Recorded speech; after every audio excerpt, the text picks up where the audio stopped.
예, 2012 기술인문융합 포럼 해설을 맡은 큐레이터 임대식입니다. 반갑습니다. 예, 제가 갤러리에서는 큐레이터로 근무하면서 작품 해설이라던가 그리고 뭐 강연 이런 것들 많이 진행해 봤는데 이렇게 행사 전체를 해설하기는 이번이 처음이라 조금 긴장은 되는데요. 그래서 여러분들은 어떠실지 모르겠지만 공간이 주는 편안함 그리고 안정감이 좀 자신감을 갖게 합니다. 예, 오늘 이야기될 융합은 최근 많은 관심을 받고 있는 한편 어쩌면 좀 더 다양한 설명들이 필요한 부분이 많이 있을 거라고 생각합니다. 저희 갤러리에서도 보면 작가의 의도와 생각들이 관객의 감상평에 의해서 좀 많이 다르게 나타나긴 하는데요. 오늘 오신 여러분들의 의견들도 많이 다를 거라고 생각합니다. 그래서 제가 행사 전체를 하나의 작품으로 보고 작가의 의도와 생각들을 편안하고 쉽게 설명해 드리도록 하겠습니다. 본 포럼은 지식경제부가 주최하고 한국산업기술진흥원이 주관하는 2012 산업기술 주간의 오프닝 행사로 마련된 행사입니다. 그래서 다양한 프로그램들이 준비되어져 있는데요. 우선 오프닝 공연이 있겠고 그리고 1, 2층에 준비되어 있는 전시가 있습니다. 그리고 세 파트로 구성된 토크 포럼이 있는데요. 어쩌면 이 행사들이 다소 생소할 수도 있겠지만 우리 주변에 우리가 살고 있는 동시대 주변에서 벌어지고 있는 여러 가지 일들 중에 하나입니다. 어쩌면 여러분들이 바라보고자 하는 미래를 바라보고 연결시키는 또 다른 시점이고 시각일 수도 있겠습니다. 네. 해서 우선은 프로그램 진행에 대해서 간단하게 설명을 드리자면 우선 오프닝 공연이 있겠고요.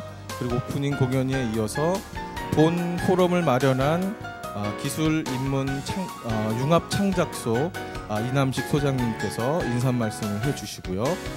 창작소의 설립 배경과 그리고 하고 있는 일들에 대한 영상 자료가 이어질 것입니다. 그리고 바로 이어지는 순서가 오늘 마련된 세 편의 토크 포럼 중 첫 번째 포럼 1, 즉 오늘 세 편의 토크 포럼은 사람, 기술, 미래 이렇게 진행이 될 것인데요. 그 중에 첫 번째 포럼인 사람에 관한 이야기들이 진행될 예정입니다. 여러분들께서 많은 관심을 가지고 있을 법한 그런 주제인데요. 융합 인재상에 대한 전문가들 이야기들을 들어보게 될 건데요. 포럼 1은 우리에게 익숙한 개그맨 서경석 씨가 사회를 맡아보실 거고요. 너무나도 중요한 네 분의 패널들이 함께 할 예정입니다. 융합 인재상이라고 하는 것은 어떤 사람이며 또 어떠한 조건에서 만들어지고 또 이 융합 인재상이 제시할 미래 비전은 과연 무엇인지 전문가들의 의견을 들어보도록 하겠습니다. 본 포럼은 또한 단순히 전문가들의 의견뿐만 아니라요. 여러분들의 대화도 같이 진행될 예정이고요. 해서 여러분들의 적극적인 참여와 의견 부탁드리겠습니다. 또한 오늘 기술인문융합 포럼 페이스북이 오픈되어 있으니까 여러분들의 실시간 참여 또한 매우 중요하다고 생각하고요. 여러분들의 소중한 의견들이 함께하면 본 포럼이 더 완성도 있고 그리고 가치 있는 포럼으로 거듭날 거라고 생각합니다. 우선 바로 진행될 오프닝 공연에 대해서 간단하게 설명을 드리겠는데요. 영상 작가인 신정엽 그리고 음악 작가인 N2 그리고 드러머 염성길 기타리스트 성기환 이렇게 네 분이 만들어지는 그런 공연인데요. 인터랙티브 퍼포밍 아트라고 하는 공연이에요. 좀 어려운 말이긴 해요. 막 이렇게 발음도 꼬이고. 근데 인터랙티브 퍼포밍 아트 간단하게 이야기하면 음악 공연과 기술의 융합이라고 할 수 있죠. 먼저 기타리스트와 드러머의 악기하고 몸에 센서가 부착되어 있는데요. 그 센서에 의해서 영상이 이렇게 여러분들에게 이야기하듯이 그려진다고 합니다. 그러면 오늘 2022 기술인문융합 포럼 일부의 프로그램은 여기까지고요. 지금 2012 기술 인문 융합 포럼의 오프닝을 맡아주실 퍼포밍 아티스트들 소개하겠습니다. 박수 좀 부탁드리겠습니다.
여러분들 안녕하십니까? 기술인문융합 창작소의 이남식 소장입니다. 아침에 일찍 오시느라고 애들 많이 쓰셨습니다. 기술과 인문의 융합을 통해서 새로운 미래를 또 창의적인 그러한 혁신을 이루고자 기술인문융합 창작소가 개소된 지도 이제 반년 이상이 흘렀습니다. 오늘 이런 자리를 통해서 그동안 기술인문융합 창작소가 어떠한 생각을 가지고 앞으로 미래를 열어볼까 하는 그러한 자리를 여러분과 함께 나누고자 합니다. 오늘 마침 또 반가운 얼굴들이 많이 오셨습니다.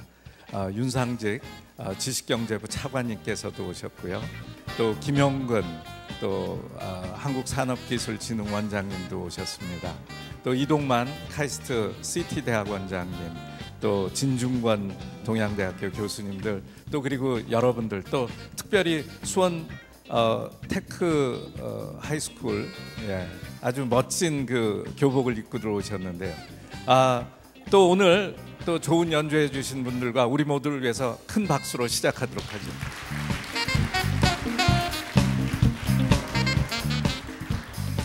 현재 기술인문융합 창작소는 대학로에 자리 잡고 있는데요. 이때쯤 이 동영상이 같이 함께 나와야 됩니다. 네. 아주 굉장히 그 훌륭한 기업들이 한순간에 몰락하는 것들을 우리는 지켜봤습니다. 지속적인 혁신을 하지 않을 경우에 우리의 미래가 없다는 것을 이미 역사적으로 우리 잘 알고 있습니다. 지난 한 200년 이상 산업경제 시대가 있었고 그 이후에 컴퓨터 등의 발전으로 지식 기반 사회가 됐습니다. 그러다가 이제는 창조 경제 시대로 접어들고 있다고 합니다.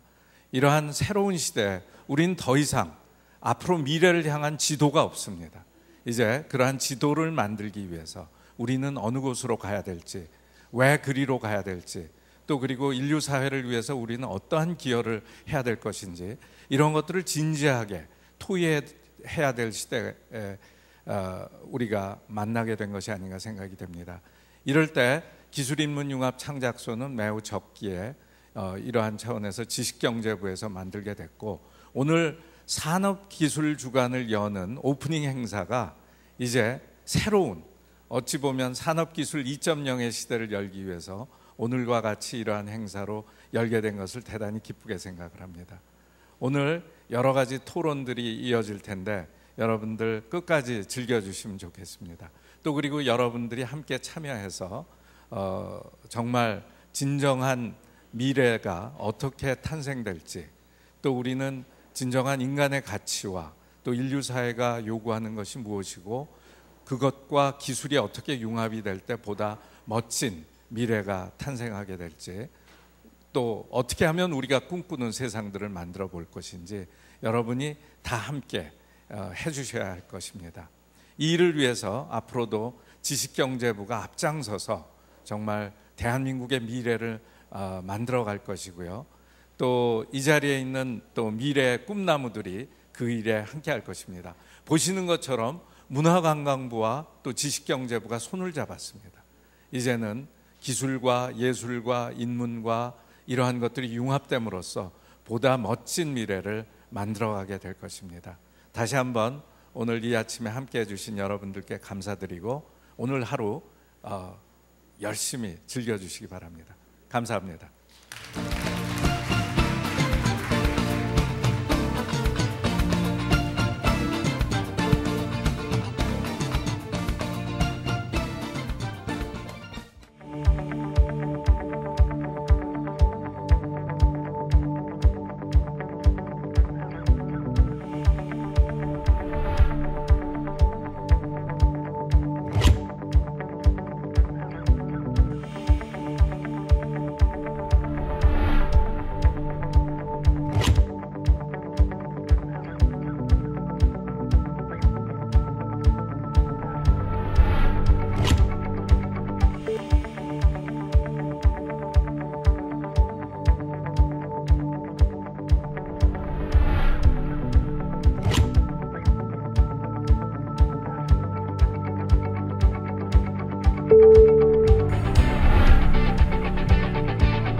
2012 기술 인문 융합 포럼 그 1부의 진행을 맡은 서경석입니다. 반갑습니다.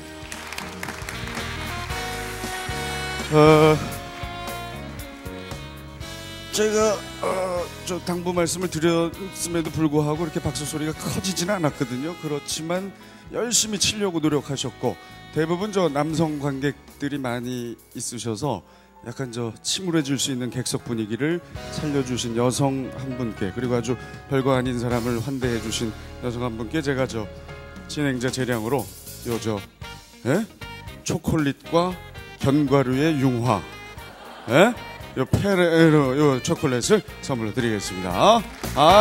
계속해서 요 지역의 이 분위기 업을 위해서 좀 애써 주시기 바래요. 처음 저한테 이 프로그램의 진행 제안이 왔을 때 상당히 망설였어요.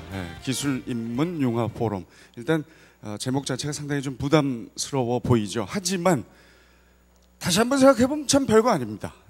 그동안 우리가 쭉 해왔고 앞으로도 해야 할 일이기 때문에 반드시 이런 자리를 마련해서 한 번쯤은 많은 분들과 머리를 맞대봐야 하는 행사다. 그래서 제가 과감하게 오늘 진행하겠다라고 약속을 드렸습니다. 나름 저도 외모로도 어떤 그 융합을 좀 보여드릴 게 없을까 싶어서 보시면 아시겠습니다만 이제 정장 느낌인데 셔츠에 단추를 하나 풀어서 약간 캐주얼 느낌과 이렇게 융화하는 그런 어떤 의상 제가 나름 준비했고, 참 잘 안 쓰는 겁니다. 보통 이 큐카드 이렇게 종이로 된 거 쓰는데 쉽진 않습니다만 이 태블릿 PC 가져와서 요거 아주 요런 아이디어 상품들이 바로 기술 인문 융합의 대표적인 산물 아니겠어요? 이렇게 저도 노력했다는 거 말씀드리면서 저도 오늘 여러분과 함께 많은 것들을 좀 배워가고 고민하는 그런 계기를 마련하겠습니다. 여러분도 그런 자세로 임해주시면 감사하겠고요.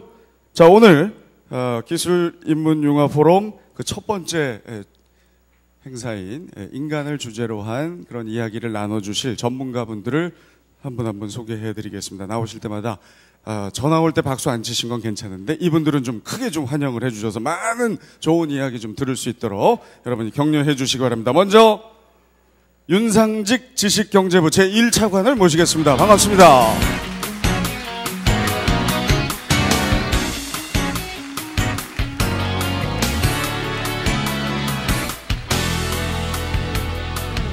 계속해서 진중권 동양대학교 교양학부 교수를 모시겠습니다. 반갑습니다. 어서 오십시오.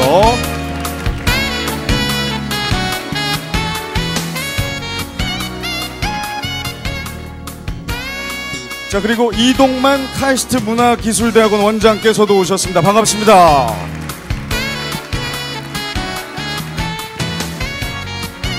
자, 그리고 오늘 행사를 위해서 정말 많은 애를 써주셨고 아까 오프닝 때 잠깐 인사를 하셨었죠. 기술인문융합 창작소의 이남식 소장께서도 자리하시겠습니다.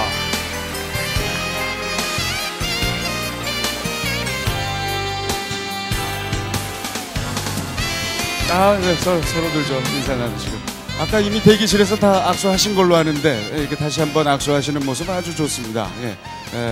여러분도 이렇게 좀 융화하세요.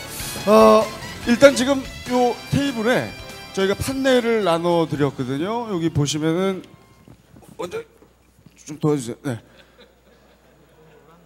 네. 그게 그렇게 힘드십니까? 아니 그게 아니고 저한테 잠깐 이렇게 써 있습니다. 기술 인문 융합이란 뭐뭐뭐다. 네, 오늘 자리하신 우리 이 출연자분들께 본인이 생각하는 기술 인문 융합 간단하게 어떻게 적으실 수 있는지 저희가 일단 부탁을 드려보겠습니다.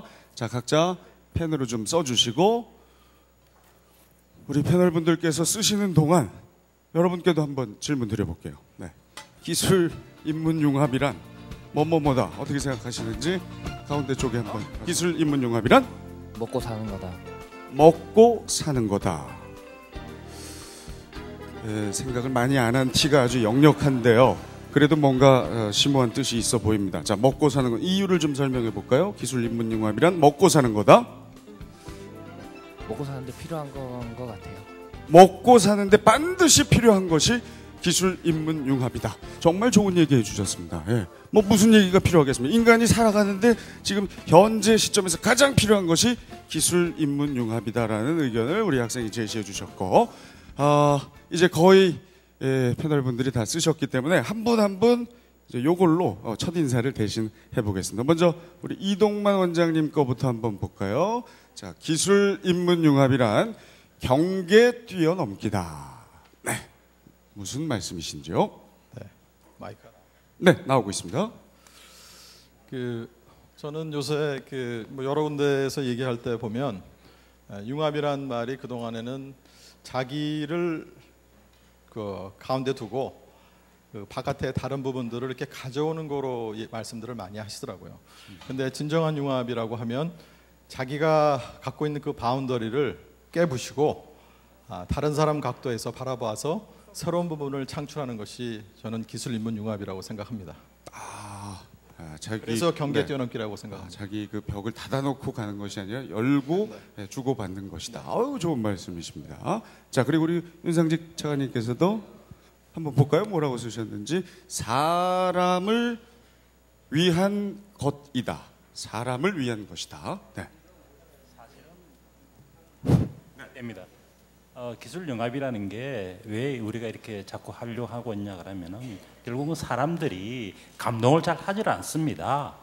우리가 산업행복하고 일어나고 난 지 거의 한 300년 가까이 있다 보니까 사람들이 어제 썼거든요. 이제는 감동이 없으면 못 쓴다는 거죠.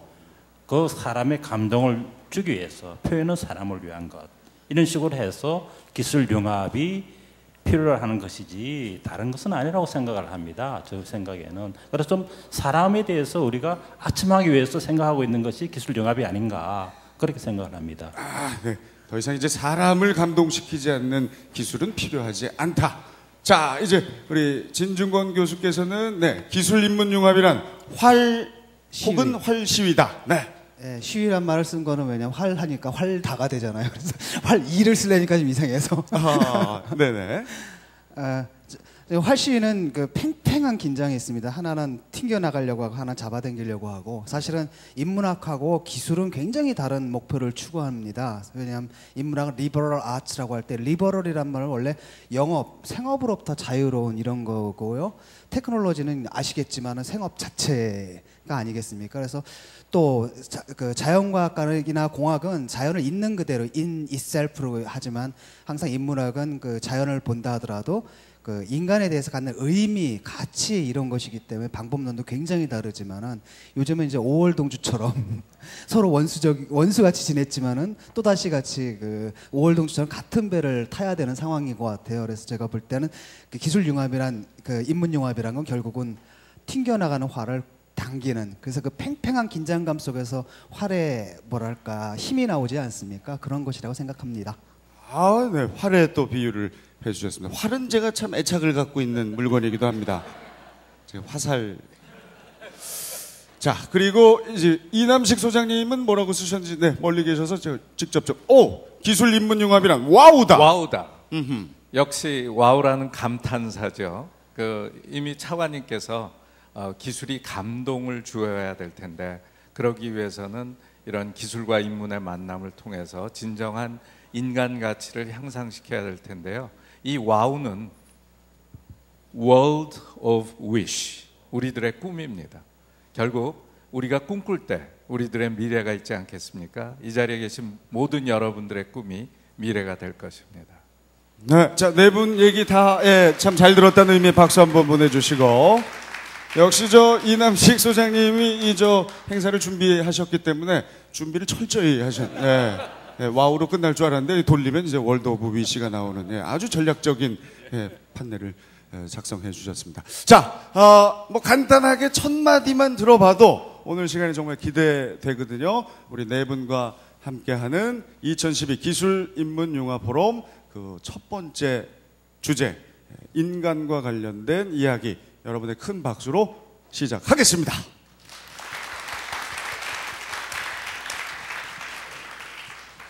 자, 1부의 주제 지금 화면에 보이고 있죠. 왜 기술 인문 융합의 시대인가?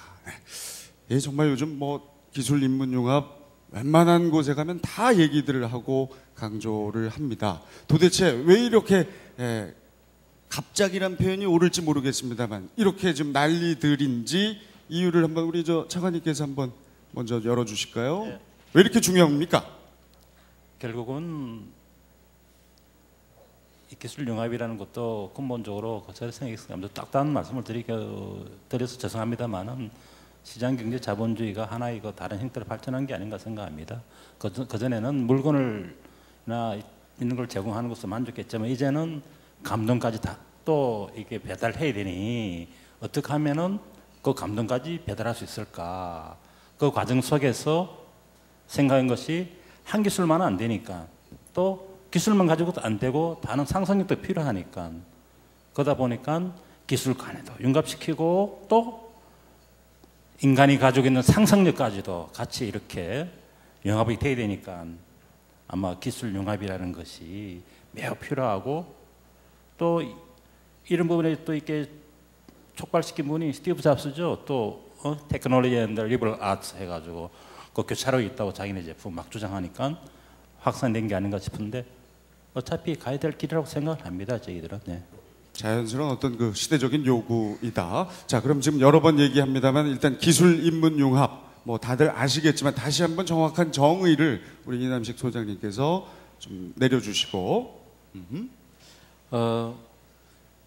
어찌 보면 20세기는 과학의 세기라고 할 만큼 과학의 진보가 아주 두드러졌고 그것이 인류를 행복하게 할 것이라고 생각했지만 사실은 양차 세계대전이 20세기에 있었습니다. 과학 기술 일변도에 어떠한 그것이 모든 것이 만능이고 해결할 것이다라는 꿈이 깨지게 된 것이죠.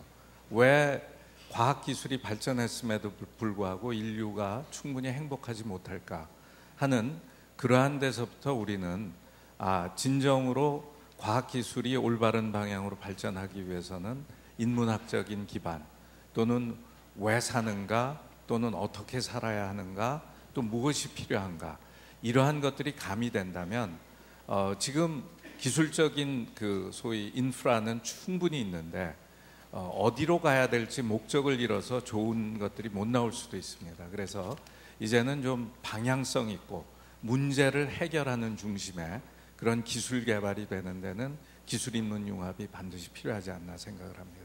알겠습니다. 우리 진중권 교수께서 이제 인문학자이시니까 상당히 반가우실 것 같아요.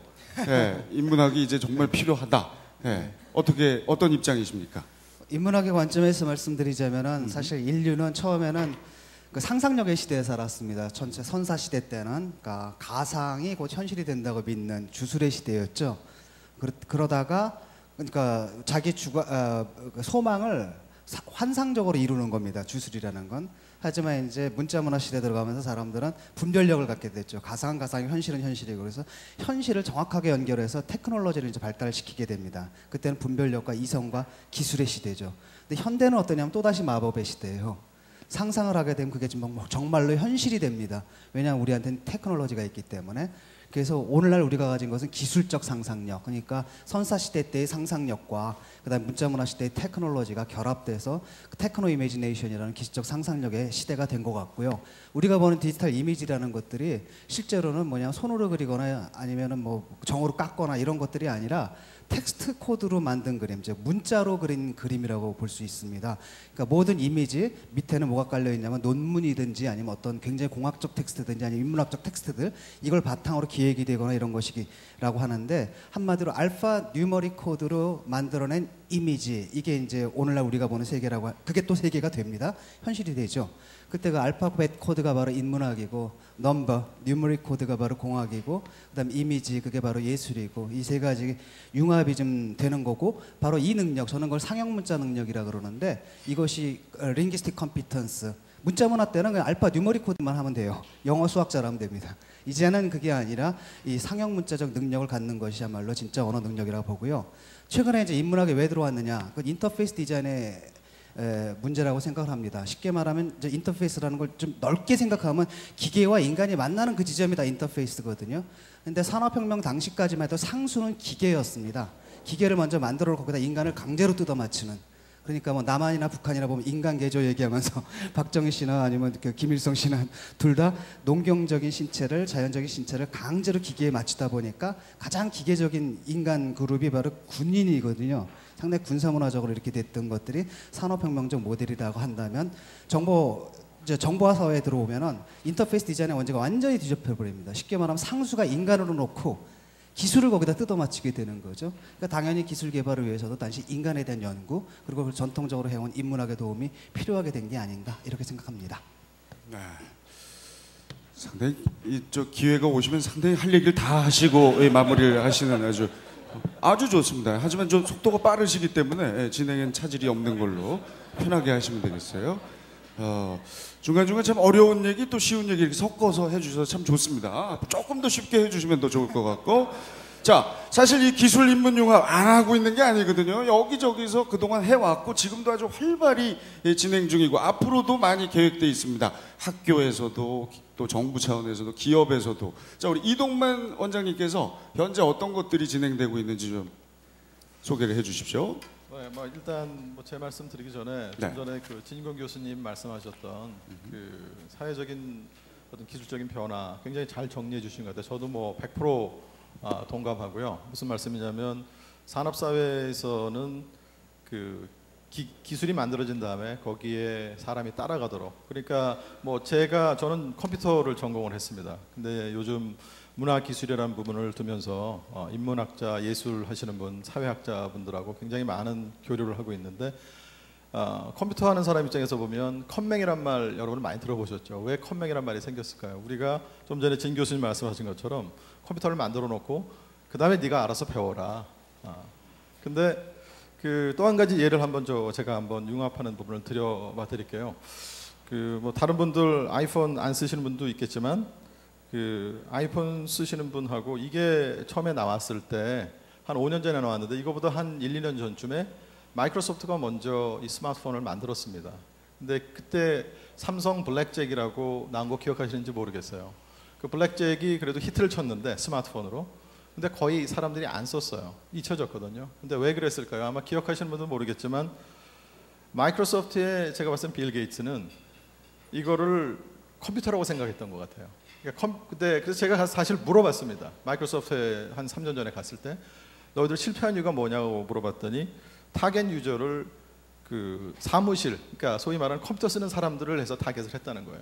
그러면 전 세계 전화기 쓰는 인구 중에 그 중에 컴퓨터 쓰는 사람을 하는 그 사무직 종사자들이 몇 %가 되겠습니까?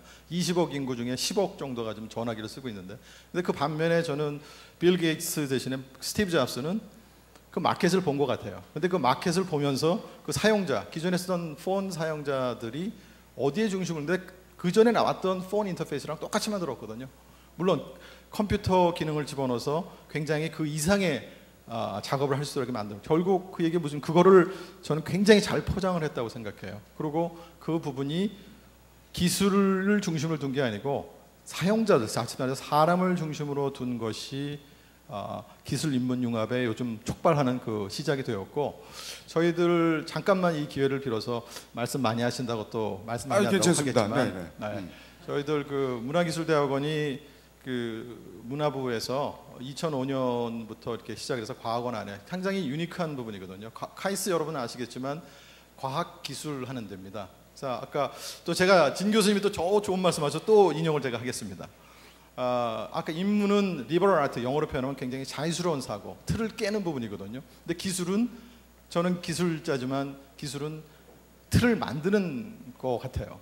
그러니까 자연에 있는 법칙을 따라서 공학은 그 틀에 어떻게 하면 오차 범위 안에서 굉장히 정확하게 그걸 따르게 할 건가를 그 열심히 만드는데, 그러면 인문과 기술의 융합이라고 하는 거는 하나는 틀을 깨고 하나는 틀을 만드는데, 그러면 그 두 가지는 뭐냐? 저는 저희 문화기술대학원에서는 어떻게 생각하냐면 틀이 굉장히 가변적으로 될 수 있는 틀을 만들어 봅니다. 왜냐하면 문화라는 부분은 사람이 살고 있는 부분 굉장히 다양성을 보장을 하는데, 기술이라고 하면 또 하나의 어떤 정형화잖아요.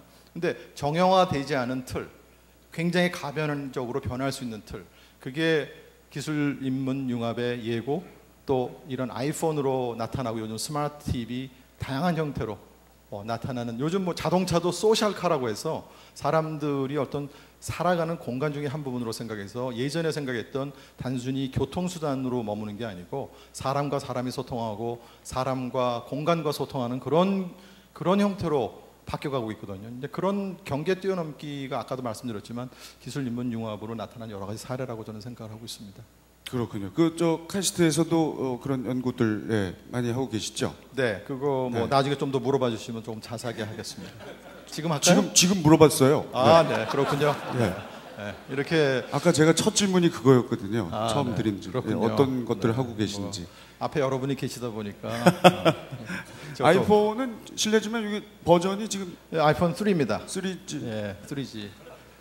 5 정도 쓰시면서 이렇게 그 5는 우리나라에서 아직 들어오질 않아 가지고. 아니 미국 가서도 사오고 그러던데. 네, 뭐 전 뭐 꼭 그렇게까지는 하고 싶은 생각이.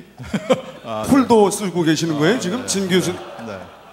너무 아니 이게- 차관님 지금 뭐 네. 역시 폴도 요즘 자격이 없어 보이십니다. 예? 지금 2012년 죄송합니다 말씀 네. 끊어서 일단 예 얘기 들어볼게요. 네, 저희들 그 연구하는 가운데 그 몇 가지만 소개를 드리면 저희가 전시 공학이라는 부분들을 새롭게 지금 만들어 놓고 있습니다. 근데 제가 작년 5월부터 문화기술대학원 전산학과 교수로 있다가 문화기술대학원에 조인하게 됐는데 처음에 한 3개월은 사실 경계 뛰어넘기란 말을 몰랐습니다. 융합이라고 하면 자기를 가운데 두고 문화기술이니까 저도 기술자니까 기술을 가운데 두고 인문, 사회, 예술 부분들을 더하는 거라고 생각했어요. 그러다 보니까 학생들한테도 그렇고 교수님들한테도 무조건 뭐 눈에 보이는 거 만들어라. 근데 인문이라는 거는 눈에 보이지 않는 거죠. 기술은 눈에 보이는데. 그래서 영어 표현을 잠깐 쓰면 텐지블한 거하고 인텐지블한 건데 인텐지블한 부분들을 어떻게 텐지블한 것처럼 보이게 할 수 있는가. 그쪽에 관심을 많이 두게 됐어요. 그래서 전시공학도 그중에 한 예로 치면 많은 사람들이 전시를 하면서 큐레이터들이 새로운 기획들을 많이 합니다. 근데 제가 아는 바로는 저희 쪽에서 보면 그거를 저는 시스템적이기 때문에 늘 어떠한 일을 하게 되면 그 안에 들어가는 인풋과 아웃풋을 정의하고 그 아웃풋이 나온 것이 어떻게 다시 돌아가서 피드백에서 유기적인 관계를 만들 건가. 그래야 계속 재생산이 에볼루션이 가능해지는 부분들이죠. 근데 큐레이터 제가 좀 무식해서 그럴 수도 있겠지만 물어보면 거의 대부분이 도제식으로 해서 그분한테 가서 배우고 또 새로운 걸 창출하시고 물론 기획하는 문서도 남기시고 뭐 하지만 그런 부분들 자체가 공유된다는 부분들이 잘 안 이루어지고 굉장히 경계가 이 벽이 심하시더라고요. 특히 순수 예술 기획하시는 분하고 상업 예술 기획하시는 분들은 거의 얘기를 안 하시는 것 같아요. 저는 입문하시는 분들이 굉장히 경계 뛰어넘기 많이 하는 줄 알았는데 상대적으로 저보다 또 제가 중간에 서서 이렇게 막 다리를 놓는 경우도 생기더라고요. 그래서 제가 생각했던 건 뭐냐면 많은 부분에 그런 좋은 기획들 또 나쁜 케이스도 있는데 그걸 요즘 얘기하는 시멘틱 웹 이 LOD 얘기도 많이 나오죠. 그런 자료들을 데이터베이스를 만들고 그거를 위에 마이닝 요즘 데이터 마이닝 얘기 많이 나오지 않습니까? 빅데이터 그 기술들을 활용해서 기획하는 사람이 자기가 지향하고자 하는 바는 키워드를 딱 치면 좋은 케이스를 이렇게 툭툭 뛰어오를 수 있거든요. 뭐 창조의 시작은 모방에서 한다고 그러는데 그런 부분들을 할 수 있는 시스템화하고 피드백 받을 수 있는 그게 하나의 저희 좋은 예고요. 예가 많지만 네. 시간상 여기서 마치겠습니다. 알겠습니다. 뭐 하여튼 기업, 학교 또 뭐 정부 차원에서도 이 기술 인문 융합 창작소와 같은 그런 역할을 하는 단체들을 많이 운영하고 있습니다. 자, 정말 이 기술 인문 융합이 무엇이고 왜 중요한지 일단 네 분 조금씩 말씀을 들어봤고요. 자, 그렇다면 어떻게 해야 되고 누가 주체가 되어야 하는지 여쭤보겠습니다. 뭐 답은 나와 있는데요. 우리 차관님, 기술 인문 융합 주체는 바로 참 답을 하기 그렇다면서도 좀 어려워요. 이 그렇죠. 부분은 사실은 융합이라는 부분이 보는 시각에 따라서 다양한 어프로치 가능하지만 저는 궁극적으로 주체라기보다는 환경이라고 생각하는 부분을 좀 많이 말씀을 드리고 싶습니다. 환경이 그래 돼야지 자연스럽게 융합이 되는 것이지 융합한다 해서 우리가 말을 호수까지 끌고 갈 수 있지만 물을 먹일 수는 없잖아요. 그런 의미가 아닌가 싶습니다. 그래서 환경의 우리가 먼저 조성돼야 되는데 지금 뭐 융합이라는 기부적 일려야 되는 그런 환경이 돼야 됩니다. 그런 부분에서 저희가 고민을 해야 되는데 우리 사회 전체가 아마 주체가 돼서 움직여야 되지 않을까 생각합니다. 그 중에 한 예를 좀 이렇게 열린 마음 어떤 그런 부분에서 한 예를 말씀을 드리면은 환경이라는 측면에서 말씀드리면은 그 이스라엘의 그 탈피어 이제 특히 군에서도 일하는 친구들이 사회에 나와가지고도 IT 분야에서 아주 그 창의적인 그런 그 제품과 서비스를 개발하는 건데 그 중에 하나가 이겁니다. 제가 이름을 기억이 그 사람들 이름 좀 기억이 잘 안 나서 제가 좀 적어왔습니다만 샤맛 사케드라고 해서 프로드 사이언스라는 벤처에서를 만든 친구입니다. 이 친구가 군에 있을 때 뭘 했냐 그러면 테러리스트를 추적을 했어요. 추적하다 보니까 좋은 사람은 자기의 흔적을 남기는 것을 두려워하지 않는데 나쁜 사람은 자기의 흔적을 남기는 것을 두려워하더라. 지우려고 하더라. 그거를 디지털 세상에서도 똑같다는 걸 알은 거예요.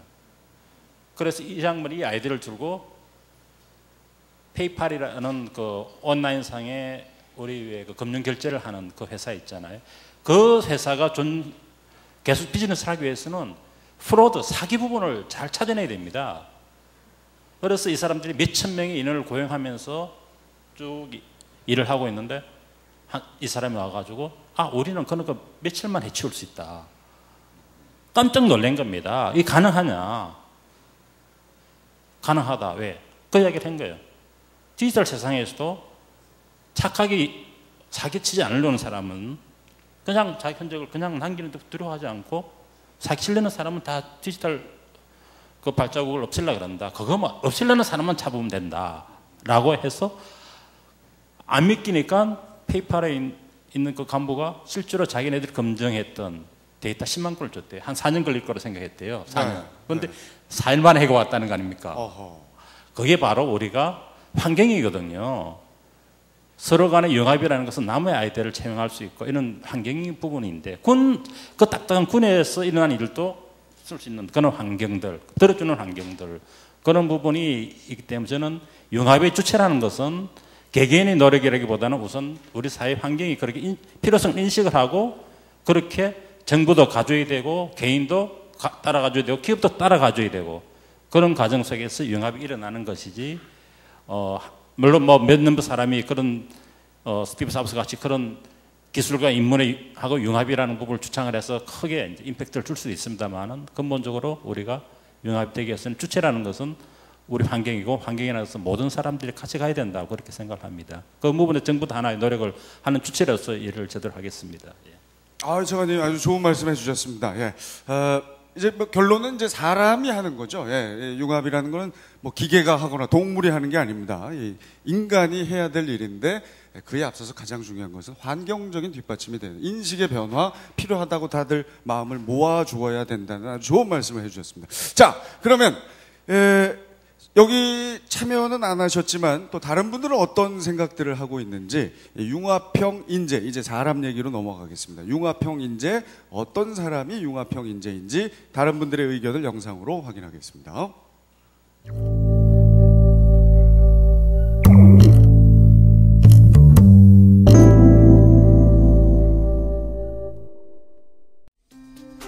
IT 디자인이 없는 IT는 생각할 수가 없잖아요. 똑같이 인문학이 없는 디자인도 생각할 수가 없고 그만큼 인문학, 디자인, IT 뿐만 아니라 또 다른 다양한 분야들도 다른 분야와 접목하지 않으면은 앞으로 이제 뭐 세상을 놀라게 한 콘텐츠라든가 제품이 나올 수가 없는 것 같아요. 융합형 인재란 창의성 아닐까?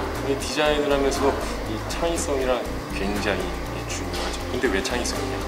융합형 디자인을 하다 보면은 한 가지 분야만 해서는 절대 안 됩니다. 하나가 모였을 때 이게 바로 디자인, 새로운 창의, 곧 이것은 융합이 되는 거죠. 지금 이 시대에 우리가 살면서 겪는 다양한 문제들 앞에서 이 문제의식을 갖고 어떻게 하면 이 문제를 우리가 해결할 수 있을까? 여기서 시작을 한다고 생각을 합니다. 이 문제를 해결하기 위해서 다양한 분야의 사람들을 모으고 다양한 재능을 끌어들이고 문제를 해결할 수 있는 그런 진정성이 묻어나는 마음을 가진 사람, 그런 진정성 있는 사람이 바로 융합형 인재가 아닐까 생각합니다. 제가 생각하는 융합형 인재는 반전 있는 사람이지 않을까라는 생각이 들고요. 저는 모든 사람들에게 우회성이 있다고 생각이 드는데 자기가 속해 있는 분야뿐만 아니라 다양한 분야에 대한 관심도 가지고 있고 분명히 그래서 모든 사람들이 우회성을 가지고 생활해 나간다면 그것이 융합형 인재가 되지 않을까라는 생각입니다. 말 그대로 그러니까 한 가지 전공만이 아니고 그러니까 서로 유기가 서로 연결이 될 수 있는 두 가지 이상의 전공을 같이 갖고 있는 사람이라고 생각해요. 그러니까 제 분야 같은 경우는 기술적 그러니까 뭐 프로그래밍이라든지 수학 쪽이라든지 그쪽의 백그라운드를 갖고 있으면서도 그러니까 미술 쪽의 어떤 그런 전공을 같이 겸비할 수 있는 사람들이 영화의 시각효과를 할 수 있거든요. 융합형은 곧 창의성이다. 이 시대가 원하는 융합형 인재는 바로 접니다.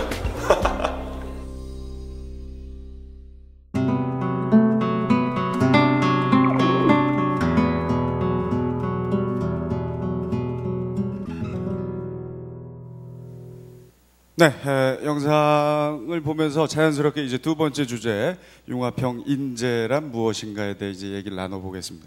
아주 재밌는 친구가 인터뷰를 해줬네요. 이제 아디다스 트레이닝 보고 입은 친구는 아주 파이팅이 좋네요. 그리고 그 친구의 머리 모양이 이렇게 왼쪽과 오른쪽 머리가 만날 수 없을 듯했지만 결국 중간에서 이렇게 만나는 그게 바로 사실 융합 아니겠습니까? 왼쪽 머리카락과 오른쪽 머리카락의 융합. 네. 자, 우리 나와 계신 네 분은 융합형 인재. 어떤 사람이 융합형 인재라고 생각해요? 차례대로 한번 들어보겠습니다. 우리 소장님부터. 글쎄, 융합이라는 것이 우리의 최종적인 목표는 아니라고 생각이 됩니다. 진정한 목표는 창조적인, 창의적인 그러한 결과를 만들어낼 수 있는 사람이죠. 근데 여기에 약간의 딜레마가 있는 것 같아요. 왜냐하면은 전문 분야의 그 전문성도 점점 깊어지고 또 우리가 축적한 배워야 될 그러한 지식의 양이 점점 많아집니다. 그렇기 때문에 우리가 자칫 전문성을 잃은 어떤 여러 분야를 얕게 한다는 것이 곧 솔루션은 아닐 것 같습니다. 다만 융합하기 위해서는 다른 분야를 이해하거나 또는 다른 사람들의 마음을 이해하는 그래서 소통할 수 있는 그러한 역량이 우선적으로 갖춰져야 되지 않겠는가. 또 거기에는 호기심이라는 것이 매우 중요하다고 생각이 됩니다. 왜냐하면 내 분야에 몰두해 있다 보면 남이 무슨 일을 하든 상관없이 가는 그러한 유형이 이제까지 그 전문인이라고 알려져 왔습니다. 너드라고도 이야기를 하고요. 그런데 이제 창의적인 또 융합적인 인재들은 어때야 될까요? 적어도 다양한 분야에 대해서 호기심을 가지고 관심을 가지고 소통할 수 있는 그러한 인재가 돼야 되지 않나 생각을 합니다. 좋은 말씀이십니다. 단순히 그냥 이 겉핥기식으로 이것저것 이렇게 섭렵하다가 그냥 무모한 결합을 하는 건 절대 제대로 된 융합이 아니다. 창의적인 융합 그리고 소통하는 마음. 좋습니다. 자, 우리 진 교수님. 그 융합이 힘들죠. 제가 사실 카이스트 문화기술대학원에 강의 그때 저도 대우 교수인가 겸임 교수로 이제 강의를 했는데 놀랬던 점은 제 강의를 듣고 어렵다고 하는 학생들은 카이스트 학생이에요.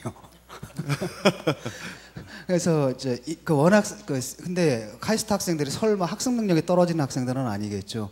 그만큼 이제 인문학을 이해를 못하는 게 많습니다. 예를 들어서 우리가 님이다 그러면은 한영혼의 님이다 그러면은 조국을 가리키기도 하고 부처님을 가리키기도 하고 여자를 가리키기도 하고 우리한테는 그게 인문학의 효율성이거든요. 근데 이해를 못하는 거예요. 어떻게?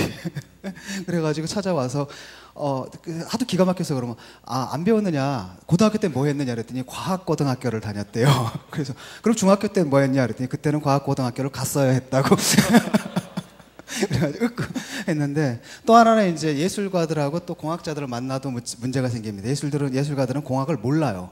그렇기 때문에 정말 극단적입니다. 요구가 30년 후에나 가능할 기술적 요구를 한다든지 아니면 이 비싼 공학자들 데려다가 편지봉투 붙이는 단순 반복 일을 이렇게 하고, 또한 공학자들 같은 경우는 예술을 잘 모르기 때문에 굳이 이미지 만들어 오면 정말 이른바 젊은 애들 좋아하는 말로 꼬지게 만들어 오는 얼마 전에 그 카이스트에서 만든 뭐 슈버 로봇 보면은 로봇 몸체에다 아인슈타인 머리를 딱 불러 이걸 딱 보고 우와 이건 도대체 고등학교 때 미술 교육만 제대로 받았을 때 이런 발상은 불가능하다.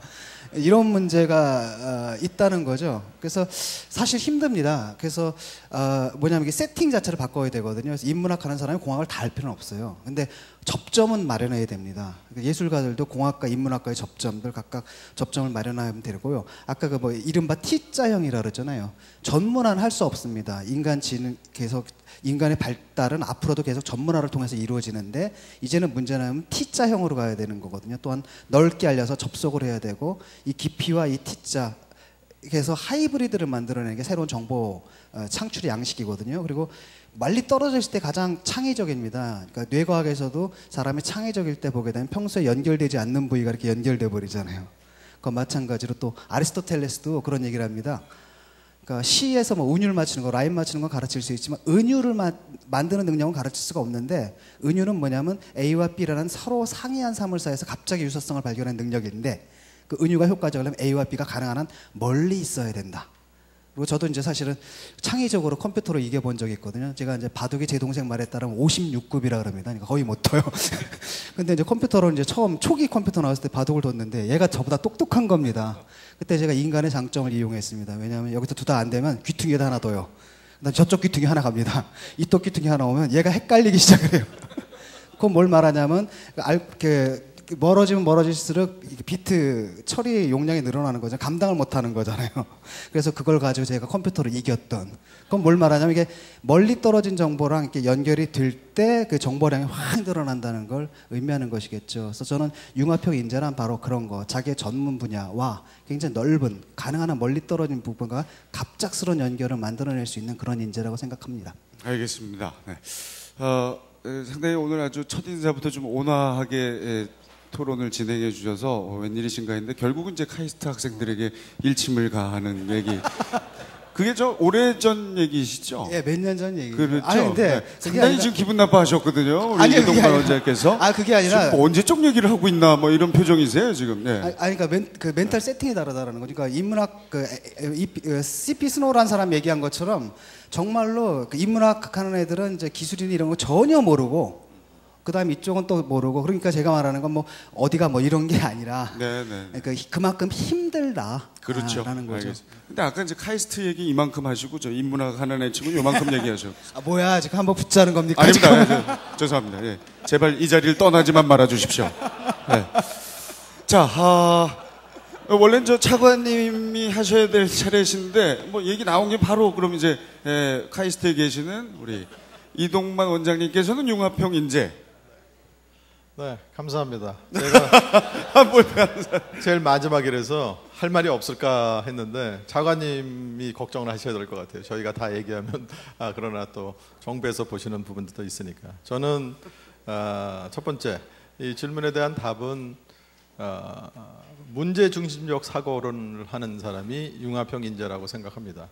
그 얘기는 무슨 얘기냐면 제가 앞에 모두에서도 말씀드린 것처럼 자기 분야에 머물러 있게 되면 항상 문제를 자기 중심적으로 생각할 수밖에 없거든요. 근데 이제 문제를 중심으로 두고 자기를 거기에 던지게 되면 굉장히 다양한 부분들에 대한 이해가 필요하다. 앞서 두 분 말씀하신 것처럼 뭐 T자형 인재도 말씀하셨지만 우리가 이렇게 정형화하는 걸 굉장히 좋아하는데 또 반대로 하면 융합형 인재는 그 어떤 틀 안에 갖춰지지 않은 부분들이지 않을까 하는 생각이 듭니다. 그래서 예를 들어서 예전에 그 MIT 미디어 랩에 가서 얘기를 들어보니까 거기에 있는 과목 중에 한 가지는 그 나노 전공하는 분이에요. 그분이 그러니까 주임 교수는 요즘 디지털 링크라고 해서 이 뭐 킨들이나 이런 데 쓰이는 그거 개발하신 분이거든요. 근데 그분이 과목을 만드는데 어떻게 만드냐면 자기 혼자 가르치는 게 아니고 제일 처음에 반도체 패브리케이션 하는 것부터 시작해서 16주 동안 그거를 반도체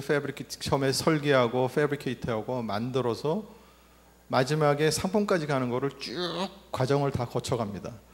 물론 그렇게 되면 많은 사람들이 야 그거 수박 겉핥기로 하니까 학생들이 뭘 배우겠냐. 그러나 굉장히 시리어스하게 심각하게 각 과정마다 그 중요한 원칙에 대해서 몸으로 배웁니다. 그러니까 저도 뭐 제가 보기에 나이가 비슷해 보이나요? 뭐 어쨌든 제가 이 분야에 한 30년 정도 이제 일하게 됐는데 나이 들어서 좋은 거는 뭐냐면 원리는 계속 돌아간다는 겁니다. 아마 여기 저 연배가 있으신 분들 아마 그런 거 많이 느끼실 테고 여기 계신 분들도 아마 다 느끼실 텐데 그래서 그 부분이 좋아요. 다른 거는 다 싫은데 어떤 현상이 나타날 때 저거 옛날에 이렇게 했지. 그래서 저는 저희들 그 문화기술대학원에서 학생들의 교과 과정을 지금 계속 바꿔나가고 있는데 어떤 기본적인 원칙을 알게 되면 그 원칙을 바탕으로 다양한 분야에 그 관심을 두게 되면 결국 경계를 뛰어넘을 수 있고 문제 해결 중심의 사고를 가지는 사람으로 키워가는 것. 그게 결국 융합형 인재가 아닌가 그렇게 생각하고 있습니다. 그리고 예전에 진 교수님이 가르치셨을 때는 초기 단계여서 문화기술대학원 학생들이 아니라 일반 그 카이스트 학생들이었습니다. 그때. 아니요, 이거 재밌자고 하는 얘기고요. 여기 사회자분이 요구가 있었기 때문에 저는 그거 부응하느라고 분위기 이상하게 몰아가가지고 부응하느라고 그러는 건데 왜 저한테 그러세요? 예. 사실 저희가 이제 제일 어려운 부분이 오히려 저는 저희들 그 문화기술대학원이 카이스트에서는 이 학생 비율이나 교수 비율에서 굉장히 유니크합니다. 무슨 얘기냐면 다들 저처럼 공학이나 자연과학 하신 분들이 99%죠. 그리고 한 1% 정도가 그 인문사회학과에 교양과정을 지도하시는 분들인데 거기 한 30분 계시고 전체 600명 중에 30분 계신 거예요. 근데 저희 쪽에는 지금 20분 정도 교수님들이 계신데 10분 정도가 인문사회 예술이고 10분 정도가 공학하시는 분이에요. 그리고 학생들도 한 40 내지 45%가 공학 전공이고 50에서 55% 정도가 인문사회 예술하는 학생들입니다. 그래서 그 두 친구들을 처음에 딱 모아놓고 제가 예를 들어서 강의를 하면 지금 진 교수님이 겪으신 것처럼 프로그래밍에 관련된 거, 뭐 컴퓨터에 관련된 거 얘기하면 멍해지다가 저희가 어떻게 하냐면 그 다양한 전공을 가진 친구들끼리 조를 짜서 가급적이면 다 서로 다른 조를 짜서 한 학기 동안 소위 말하는 핸즈온 익스피리언스를 하게 합니다. 무슨 주제로도 상관없어요. 근데 그게 눈에 보일 수 있는 거. 그러니까 인텐지블한 것도 그림으로 보여주든 영화로 보여주든 글로 보여주든 뭔가 보여주는 거로 결과물을. 그래서 공학하는 친구, 예술하는 친구, 인문하는 친구, 사회과학 하는 친구들이 역사학까지 다 포함해서 그 친구들이 딱 하다 보면 자기 롤을 만들어요. 처음에는 뭐 기획하는 에서 인문하는 친구, 뭐 프로그램은 네가 해라 그러다가 좀 지나면 역할이 바뀌는 경우도 있어요. 그러니까 그게 결국 뭐냐면 문제 중심적으로 사고를 하니까 그리고 그 결과를 내야 또 자기가 또 점수도 받고 그러다 보면 다른 사람의 생각을 이해하지 않을 수 없게 되는 거죠. 그러면 문제를 갖고 그 문제를 해결하는 방안으로 가는 게 그게 결국 융합형 인재로 가는 방향이 아닌가 그렇게 생각하고 있습니다. 그렇습니다. 네. 문화기술대학원에서는 아주 실천을 하고 계시고 진 교수님 말씀대로 학부생들 또 뭐 다른 파트 대학원들도 좀 계속 이렇게 좀 퍼져 나가고 있는 추세죠. 당연히 그렇죠. 예, 알겠습니다. 자, 우리 윤상식 차관님, 융합형 인재 어떻게 생각하십니까? 예, 저는 뭐 어떻게 보면 인재를 쓰는 입장이라고 생각할 수 있습니다. 어차피 거의 최고위직이고 또 사람을 이제 쓰게 되고 또 평가하게 되는 그런 부분에서 제가 말씀을 좀 드리고자 합니다. 저는 쉽게 풀면 이렇게 말씀드리고 싶어요. 경험이라는 퍼즐을 많이 가진 사람이 그 퍼즐을 이용해서 솔루션을 만들 수 있는 사람이 인재다, 융합형 인재다고 생각합니다. 경험이라는 부분은 뭐 다양하게 할 수 있습니다. 아버지의 훈계도 경험이 될 수 있고 또 우리 그 카이스트 문화기술대학원인가요? 여기서 또 우리 이 교수님 밑에서 또 강의를 들으시는 것도 하나의 경험이 될 수 있고 많은 경험을 해야 된다고 생각을 합니다. 그 경험 속에는 지식도 들어가고요. 그 스티브 잡스가 그랬답니다. 고등학교 때 이 친구가 밀밭에서 아마 마리아나를 했던가 마약을 했던 것 같아요. 그리고 나서 뭐 자기가 그거에 대해서는 좀 뭐라 그럴까요? 뭐 변명일 수도 있겠지만 그 아주 그 우등생인 그 뭡니까 저기 갑자기 편하게 뭐 생각이 안 나시면 윈도를 개발했던 빌 게이츠가 마약을 좀 했으면 좀 더 넓은 대상을 볼 수 있었을 거다는 이야기를 하는데 모든 게 다 경험이라고 생각을 합니다. 그러나 경험은 그 자체로서 의미가 있는 건 아닙니다. 그런데 어느 순간에 어느 상황이 되어가지고 그런 경험들을 끄집어내서 하나의 토탈 솔루션을 만들 수 있는 사람, 그런 사람이 궁극적으로는 인재가 되는 거죠.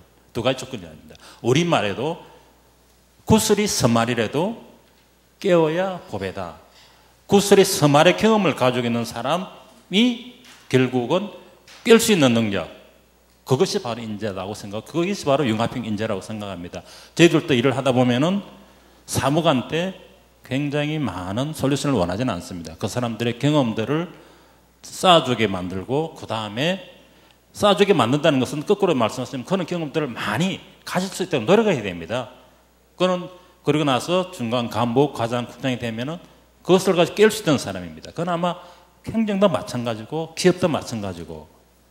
그래서 저희는 기업이나 우리 사회 학교들이 학교에서 생각해야 되는 건 뭐냐 하면 많은 경험을 쌓도록 해주고 열린 마음으로 문제를 해결할 수 있는 그런 한번 경험들을 좀 해줘야 되지 않을까, 그렇게 생각합니다. 다시 말씀드리면 세마리의 구슬을 가진 사람과 그거를 깰 수 있는 사람, 그것이 바로 융합시대에 필요한 인재다고 이렇게 생각을 합니다. 예, 아주 정확히 정리를 해주셨습니다. 경험이 많고 그것을 꿰 수 있는, 그런 경험의 구슬들을 꿰 수 있는 사람이 융합형 인재다. 자, 구체적으로 좀 우리 저 학생들도 오늘 많이 자리했는데요. 자, 요런 사람 추천하고 싶다. 실제 인물 중에 융합형 인재 롤 모델로 삼을 사람, 개인적으로 어떤 분을 추천하고 싶으세요? 우리 이번엔 이동만 원장님부터. 네, 감사합니다. 뭘 자꾸 감사하십니까? 왜냐하면 아까 얘기하려고 그랬는데 잊어먹고 못했거든요. 예. 근데 이렇게 또 딱 집어서 네. 주시니 굉장한 화살처럼 딱 집어서. 네, 그래서 저는 좀 그 시간대를 좀 거슬러서 과거에 있던 분 한 분하고 현재 있는 한 분을 좀 예를 들고 싶어요. 근데 불행하게도 우리나라 분들이 아니어서 좀 죄송스러운데요. 첫 번째는 레오나르도 다빈치라고 생각해요. 요즘 그분이 많이 재조명이 되고 있는데 저는 어떻게 생각하냐면 아까도 말씀드린 것처럼 문제 중심적인 사고를 하신 첫 번째, 그리고 요즘 재조명 과학 쪽에서 보는 부분이 그 부분이 실증과학이 나오기 전에 르네상스 시대 처음으로 실험적으로 자기가 갖고 있는 생각을 증명하고 그런 분으로 얘기가 되고 있습니다. 근데 저는 뭐 다른 여러 부분들을 제가 경황부여를 하는지는 모르겠지만 그분이 해부학을 열심히 했잖아요. 사람들을 얼굴 해부라고 굉장히 많이 했는데 그거는 사람들의 모습, 이 근육이 얼굴의 표정 나타나는 바깥에 드러나는 것뿐만 아니라 속 안에서 그것들이 어떻게 작동하는 것까지를 이해를 해서 그게 다른 사람들 모습에서 나타나지 않았던 모나리자의 미소 같은 것도 그림으로 나타낼 수 있지 않았나 하는 그런 생각이 들어서 굉장히 좋은 융합형 인재 한 예라고 보고요. 또 한 부분에 최근은 크리스 뱅글이라고 여러분들 아마 기사에도 보신 분 있으실 거예요. 원래 BMW에서 수석 디자이너로 일하시던 분이 최근에 삼성전자의 유럽 쪽 디자인 담당자로 가셨어요. 근데 2년 전에 제가 기사를 난 걸 봤는데 여러분들 BMW G4라고 아시죠? 스포츠카. 이게 날렵하게 생긴 거. 네. 저도 돈이 있으면 사고 싶은데 돈이 없어서 못 사지만 크리스 뱅글이 그 옆면을 디자인하면서 그 기사에 그런 말이 났어요.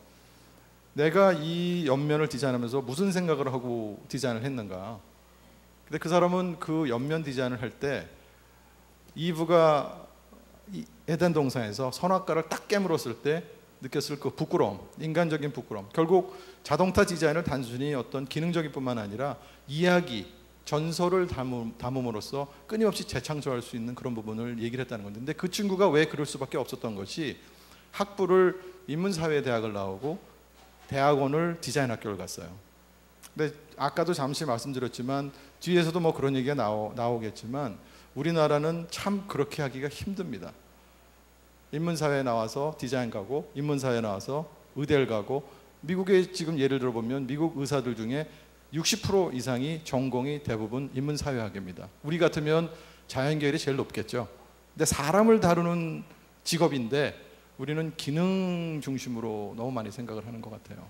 그러니까 사람 중심을 놓자고 얘기를 하면서 그러니까 지금 우리 진 교수님 계시지만 사람을 공부하시는데 사람만 공부를 하시는 분들이 너무 많은 것 같아요. 제가 봤을 때 입문하시는 분들 말씀을 나눠보면 사람만 공부를 하시지 그 사람 공부한 것이 현실과 어떻게 연결이 되는지 그게 꼭 공학이 아니어도 상관이 없다고 생각해요. 요즘 연결 안 되는 부분이 어디 있겠습니까? 그래서 그런 부분들이 좀 그런 인재들이 좀 많이 나올 수 있으면 좋겠다는 생각입니다. 네, 두 분의 예를 들어주셨고 우리 차관님은 어떤 분을 추천하고 싶습니까? 뭐 좀 의외의 분을 한 분 말씀을 드리겠습니다. 저는 그 이수신 장군이 어떻게 보면 융합형 인재의 하나의 대표적인 케이스가 아닌가 생각합니다. 이수신 장군의 경우는 이제 뭐 인문과 그 기술과 인문의 융합은 아니지만 문과 무의 융합의 대표적인 분이고 또 많은 실패의 경험을 하신 분입니다. 뭐 백의종군부터 시작해서. 그러나 임진왜란때 우리 조선의 민초들의 그 어려움을 이해하고 그분들을 전란으로부터 끄집어내기 위해서 많은 고생을 하는데 그런 주위에 여러 가지의 그 리소스들이 있습니다. 그걸 잘 활용하고 그거를 어떤 글로서 호소력 있게 솔루션을 만든 겁니다. 아마 원균 장군과 이수신 장군의 차이는 문에서 같은 무장이긴 하지만 글로서 표현하고 글로서 자기 의견을 제시하고 또 그것을 일반 민초들에게 말로는 그 당시에는 어렵지 않습니까? 그렇게 함으로써 하나의 임진왜란, 정유재란을 승대로 이끌었던 그런 솔루션을 제공했다는 측면에서 저는 대표적으로 문과 무의 그런 그 융합을 이룬 인재가 아닌가. 이것은 다시 말씀드리면 인문학과 기술과의 대표적인 융합과 번갈할 수 있다 생각하고 두 번째는 저 누군지는 모르겠습니다만은 애니팡 만든 분. 애니팡이요? 네. 예. 거기가 아주 사람의 심리학이라는 그런 인문학을 잘 이용해서 어떤 테크놀로지와 연결시킨 부분이거든요. 아주 귀신같이 만들었어요. 근데 잘 안 나타나요, 그게. 그렇죠. 예. 사실은 그렇거든요. 야, 이거 인문학하고 기술학 융합된 거에 알아줘? 안 알아줍니다. 그게 제품과 서비스에 체화되면서 그걸 아주 가려운 부분을 살짝 긁어주고는 안 그러면은 뭐랄까 간지럼을 태우는 거. 그렇게 해서 웃게 만들고 그 웃음이 번져나가는 그런 것도 약간의 또 경쟁이라는 요소 있으면서 또 뭐 하트 같은 거 해놨잖아요. 그렇죠. 하트 없으면 아주 미치죠. 네. 네. 그분 대단한 분입니다. 대단한 분. 예. 네. 저는 그분을 융합형 인재로서 누군지는 모르겠습니다. 그 하나의 사람일 수도 있고 그 회사 내 시스템일 수가 있습니다. 네. 저는 융합이라는 것은 꼭 사람의 문제는 아니고 그렇게 할 수 있는 시스템을 그 회사 가졌다면 그 회사도 융합형 시스템을 갖춘 회사로서 존경받아야 된다고 이렇게 생각합니다. 아, 네. 이순신 장군 그리고 또 최근에 애니팡을 개발한 개발자. 네. 애니팡 우리 차관님 몇만 정도 하십니까? 저 하다가 저 손이 커가지고요 잘 안 되더라고요. 그게. 잘 안 되시는군요. 네. 애니팡이 사실 여러분 우리 젊은 학생들 많이 자리했는데 조금 짜증 나죠. 그거의 단점을 또 보완한 게 바로 드래곤 플라이트라고 아주 시원시원하게 날개도 금방금방 날려주고. 네. 그래서 좀 계속 진화하고 있습니다. 네. 정말 기술과 인문 융합도 지금 정체되지 않고 계속 발전하고 있어요. 진 교수님은 어떤 분을 추천하시겠습니까? 애니팡 얘기하니까 생각나는 게 있어가지고 우리 네. 그 학교 교수님들이 이렇게 하다 보면은 네. 다른 교수님이 점수가 앞서 막 이렇게 이름이 나온대요. 그래서 공포 분위기. 혹시 총장님이 보시면 안 되는. 근데 결론은 뭐냐면 총장님도 하고 계실 거다. 왜냐면 총장님은 우리 이제 모든 기기의 얼리 어댑터시거든요. 그 얘기가 생각나고 저는 어떤 아까 그 이동만 원장님께서 레오나르도 다빈치 말씀해 주셨지 않습니까? 네, 레오나르도 다빈치를 영원한 소년이라고 불러요. 저는 그게 굉장히 중요하다고 봅니다. 아이들을 보면은 알아요. 특히 유아들 보면은 사고를 쳐도 정말 환상적으로 치거든요. 창조적으로 칩니다. 그 애들이 하여튼 막 떠들다가 조용하면은 뭔가 그 사고 치고 있는 거예요. 가서 딱 보면 그 상황을 보게 되면 정말 퍼포먼스 아트예요. 변기에다 머리 감고 있다든지, 뭐 화장지 다 풀어놓고 담배값 다 풀어가지고 쫙 뿌려놓는다라든지 이걸 보는 순간 정말 뭐랄까. 그건 왜 그러냐면 아이들 같은 경우는 아직 사회화가 덜 됐기 때문에 규격화된 틀에 아직 안 들어가 있습니다. 그러니까 흔히 우리가 말하는 범주 오류라는 거 있죠. 카테고리 미스테이크라는 걸 많이 보면하는데 사실 그 창의성이라는 게 정말 엉뚱한 것들을 결합시키는 것이기 때문에 그 아이들의 그 마음들 그게 중요하고 그래서 어른의 그 성숙함을 가지고 그 어린 시절의 그 영원한 소년이 되는 건 그런 인재가 바로 융합형 인재가 아닌가 생각합니다. 알겠습니다. 소장님. 네. 예, 저는 우리 국민 모두에게 이 창조 융합적인 DNA가 있지 않나 그렇게 생각을 합니다. 그것은 아마도 들어올 때 다 저기에다 표를 해주셨는데 지금 얼핏 보기에도 가장 많이 받은 분 중에 한 분이 세종대왕이십니다. 우리는 매일같이 그 훈민정음을 쓰고 있지만 훈민정음의 창제 과정을 보면 정말 적어도 1400년대 어떻게 그런 생각을 할 수 있었을까? 분명히 문제 중심형의 그런 사고를 한 것이죠. 국민들이 다 쓰기 어려워하는 그러한 한자를 배울 게 아니라 우리말을 한번 우리 글을 만들어 보자. 그런데 소리를 적는 거죠. 그 훨씬 적은 자음과 모음을 가지고 모든 소리 나는 걸 다 적을 수 있도록 하기 위해서 엄청나게 많은 연구들을 했죠. 이 발성기관의 모습들, 어떤 식으로 소리가 만들어지는지 이런 것들을 통해서 수백 년 전에 많은 연구를 통해서 그러한 결과를 도출했다는 것은 이 인류 역사상 전무후무한일 아니겠습니까? 그런데 이런 가치와 이런 것들을 만들어낸 자부심이 우리 안에 녹아 있는 거죠. 오늘날의 대한민국이 그냥 만들어진 것이 아니고 이러한 오랜 역사적인 뿌리 속에서 만들어진 것이기 때문에 우리 모두가 좀 더 자부심을 가지고 또 조금만 노력한다면 이러한 DNA를 발현할 수 있게 될 수 있지 않을까 그렇게 생각을 해봅니다. 알겠습니다. 자, 네 분이 추천하는 구체적인 이 인물까지 얘기를 들어봤는데 좀 장시간 여러분 좀 이렇게 앉아 계시느라고 좀 피곤하실 수 있습니다. 이제 여러분의 얘기를 좀 짚어드리도록 할게요. 들어오실 때 이제 저희가 설문했는데 역시 아까 말씀하셨듯이 세종대왕 그리고 레오나르도 다빈치 아주 상당히 많은 표를 획득을 했고 그 외에도 뭐 잡스, 주커버그, 싸이 이렇게 지금 되어 있습니다. 혹시 싸이 선택하신 분 계시면 의견 한 번만 들어보겠습니다. 싸이 정말 융합형 인재로 이제 글로벌하게 성장하고 있는데요. 싸이 쓰신 분 혹시 손 한번 괜찮습니다. 어떻습니까? 이럴 줄 알았습니다. 그러면 그냥 여쭤볼게요. 어떤 분에게 이렇게 표를 주셨습니까? 저는 아무도 안 줬어요. 늦게 와가지고.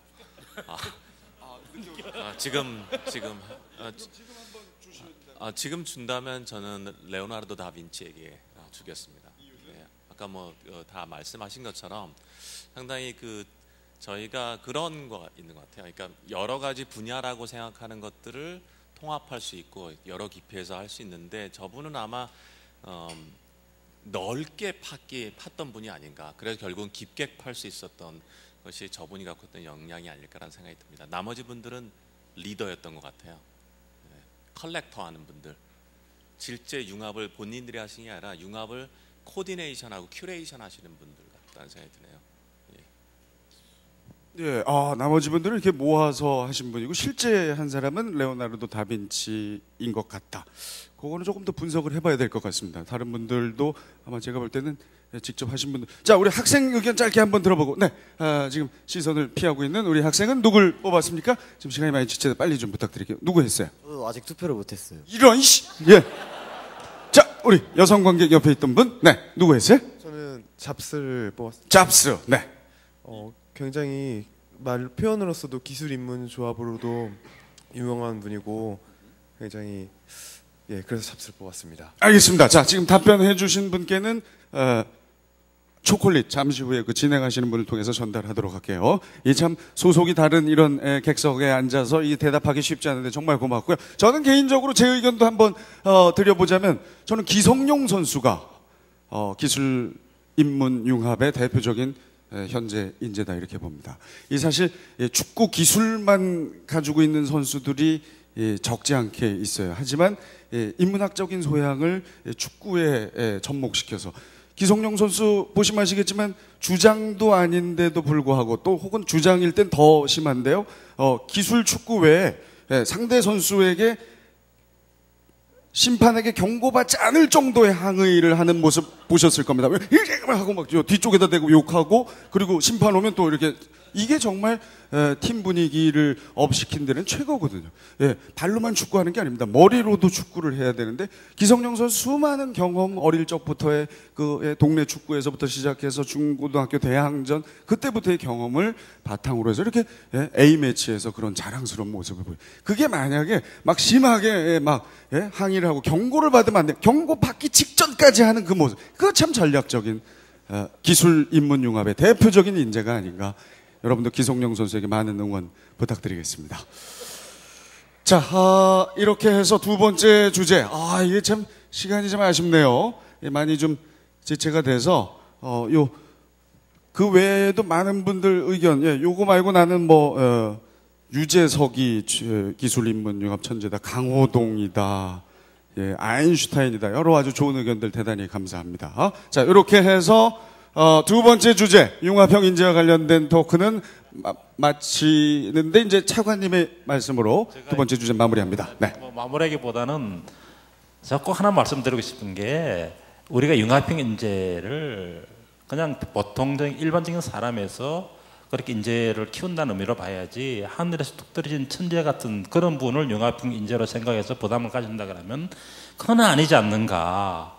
그 생각합니다. 제가 이런 이야기를 한번 대학생들한테 이야기했는데 걔네들 딱 생각하는 게 이게 무슨 과목 들어야 되죠? 학교 때 스펙. 그건 아니거든요. 우리가 이야기하는 경험이라는 것은 자기 마음에 우러나서 다양한 경험을 쌓아라는 것이지 스펙을 염두에 두고 융합형 인재가 되기 위해서 무슨 과목을 들어야 되고 뭘 해야 됩니까? 그건 아니라 생각합니다. 그러니까 하늘에서 뛰어난 것, 하늘에서 떨어지는 것도 아니고 또 한편으로는 또 자연스럽게 만들어지는 것이지 인위적으로 본인이 의도적으로 스펙이라는 뭔가를 하기 위해서 하는 건 아니다는 말씀을 여기 대학생분들 많이 오셨기 때문에 또 고등학생도 계신 걸로 알고 있는데 꼭 말씀드리고 싶어요. 너무 부담 가지는 융합형 인재가 되기 위해서 머리를 쥐어 짜매고 뜯고 그러실 필요 없다는 이야기입니다. 자연스럽게 하세요. 그리고 하다 보면은 기회가 되면은 되는 겁니다. 그거를 하기 위해서 그냥 초장부터 고생 대립다 하시는 거 정말 바람직하지 않습니다. 정말 좋은 지적이세요. 좀 저희가 간과할 수 있었던 부분인데 의도적으로 난 기성용이 돼야지 이렇게 하고 어릴 때부터 축구 선수가 훈련한다고 그게 되는 게 아니다는 거죠. 여러 경험들을 자연스럽게 쌓다 보면 성장할 수 있다. 자, 두 번째 주제 토크 요 정도에서 마치고요. 다음 주제로 넘어가겠습니다.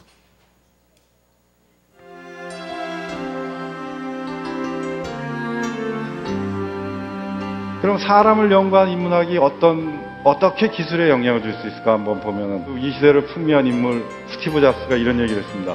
애플과 자신의 성공 뒤에는 이 자기가 대학에서 들었던 인문학 강좌가 자리 잡고 있다. 이렇게 얘기를 했습니다. 그 혁신적인 아이디어를 기술로 만들어내는, 그래서 새로운 미래를 꿈꾸는 그런 열린 공간을 만들고자 하는 것입니다. 올 초에는 기술인문융합 창작소라는 걸 만들어서 기술뿐이 아니라 오늘의 주제가 됐던 인문학을 어떻게 잘 결합시킬 것이냐 하는 것에 대한 그 연구를 하는 노력도 하고 있습니다.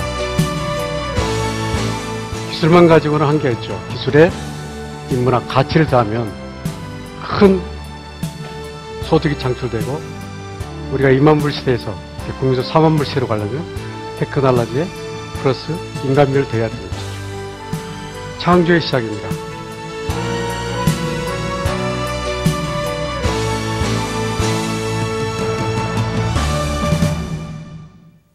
자, 기술인문융합 창작소 영상과 함께 세 번째 주제가 밝혀졌습니다. 융합형 인재 이제 어떻게 육성할 것인가. 우리 차관님께서 두 번째 주제 말미에 말씀해 주신 의도적인 이 접근은 좀 불필요하다 이런 지적을 해 주셨습니다만 그래도 융합형 인재를 육성하기 위한 노력은 계속되어야 되지 않나 생각되는데, 요거는 진 교수님께서 좀 말을 열어주시면 좋겠습니다. 가능할까요? 교육으로, 훈련으로? 교육에서 담당해야 할 부분이 있다고 봅니다. 그러니까 예술과 테크놀로지의 결합은 비교적 자연스럽게 이루어지고 있거든요. 왜냐하면 영상 자체가 변하고 있고, 옛날엔 그림을 보고 그냥 떨어져서 감상만 했다면 이제 인터랙티비티라는 것이 들어오면 당연히 예술가들도 거기에 이제 강요되는 부분이 있고, 기술과 이제 기술에서 또 인문학을 요구하는 건 아까 또 말씀드렸듯이 그 인터페이스 디자인의 원리가 인간 중심이 되다 보니까 당연하게 되는데, 가장 큰 문제는 인문학인 것 같아요. 아까 말씀하셨듯이 인문학은 사실 극단적이거든요. 한 분들은 옛날 그 인문학 그대로 하면서 이제 세태가 썩었다 한탄하는 부분이 있고, 또 한 부분은 이제 산학협동이라는 이름으로 옛날 낡은 인문학의 컨텐츠들을 뭐 게임이나 뭐의 소재로 이렇게 납품하는, 그러다 해서 소재 고갈 자체를 되는 이런 상황이 있는데, 제가 볼 때는 그 인문학이 깨달아야 될 것은 이제 문자문화 시대는 지났다라는 거고 플랫폼이 달라졌다는 거거든요. 옛날에 정보를 읽었다면 이제 정보를 보고 듣는단 말이죠. 라고 했을 때 사진 카메라가 나왔을 때 회화가 더 이상 옛날 회화가 아니었던 것처럼, 그래서 현대 회화가 됐듯이 인문학도 지금 디지털 테크놀로지가 있을 경우에는 완전히 과거와는 다른 인문학이 되어야 된다는 사실을 깨달아야 될 것 같아요. 그래서 가령 이런 거죠. 그러니까 새로운 콘텐츠가 있어야 됩니다. 지금 모든 게 다 변했거든요. 셰익스피어 읽고 사람들이 문학성을 받는 게 아니라 광고 카피를 가지고 문학성을 읽는다는 겁니다. 사실 셰익스피어도 700년 전에는 뭐냐면 500년 전에는 400년 전인가 300년 전인가 그때는 뭐였냐면 대중예술이었어요. 그거 보면서 우리처럼 점잖게 안 봤습니다. 소리 지르고 술 마셔가면서 이렇게 봤던 거거든요. 근데 요즘 젊은 애들한테 제가 맨날 얘기하는 게, 비평을 하려면 제품 비평을 해라. 얼리 어댑트 해가지고 아이폰 디자인 비평을 한다든지 이렇게 하라. 안 할라 그래요. 그런 문제가 있습니다. 그 다음에 뭐 여러 가지 지금 변하는 것들 있잖아요. 영화는 좀 되는데 수많은 지금 미디어 환경 자체가 변해가지고, 예를 들어서 세계도 변하고 인간도 기계랑 공진화하지 않습니까? 디지털 테크놀로지. 그럼 거기에서 굉장히 많은 주제들이 있는데 그런 부분들을 좀 안 하고 있어요. 그래서 그게 연결된다고 한다면은 그 인문학이 이제 기술이나 예술하고 접점을 맺는 부분에서 굉장히 잘 될 거라고 보고, 사실 저도 몇 년 전부터 기술미학 연구소라고 해서 사적으로 사비 들여가면서 포럼도 열고 좀 그러고 있습니다. 네. 개인적으로도 지금 실천을 하고 계시군요. 인문학자 입장에서 하여튼 그 변화하는 기술들을 자꾸 경험하려고 노력해야 된다. 뭐 사적인 말씀입니다만, 아까 그러면 그런 측면에서는 그 휴대폰을 예전 버전을 고수하시는 이유는 뭡니까? 아니, 이게 기술이 발전하면 좀 사람이 편해지는 맛이 있어야 되는데 자꾸 공부해야 됩니다. 저 사실 어느 그 총장님이 쓰시던 아이패드를 저를 주셨는데 어떻게 써야 될지 모르겠어요. 그래가지고 자꾸 물어보시는데 잘 쓰고 있는데 물어보시는데 대답을 못 하고 있습니다. 노력을 하셔야죠. 예. 예? 이런 강연에서만 얘기하지 마시고 집에 가서 좀 공부도. 아니 근데 그 빌렌 플루서라고 굉장히 위대한 미디어 이론가 있거든요. 네. 그분도 저기 그 책을 갖다가 타자기로 쳤습니다. 컴퓨터로 안 치고. 왜 이렇게 웃으면? 예. 아니 이제 그런 역설들이 있습니다. 종종. 예. 진 교수님 좀 노력 좀 해주시라고요. 예, 알았습니다. 아이패드 정도는 이제 가볍게 이렇게 하실 수 있게. 네. 자, 우리 소장님, 이남식 소장님, 융합형 인재 어떻게 나오도록 유도해야 될까요?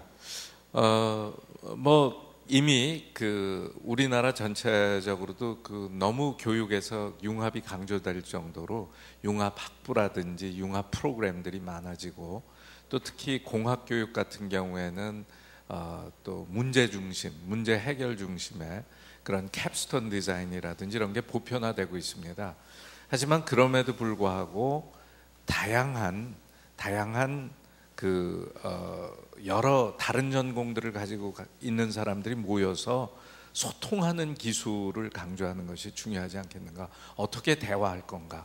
일반적으로 인문학을 하는 사람들은 언어적 표현, 그러니까 언어적 상상력을 발휘해서 책을 보고 읽어야 되고 이해를 해야 되는데, 기술하는 사람들은 거의 다 수학 또는 어떤 방정식 이런 걸로 다 문제를 해결하려고 하기 때문에 두 사람이 만났을 때 소통이 안 되죠.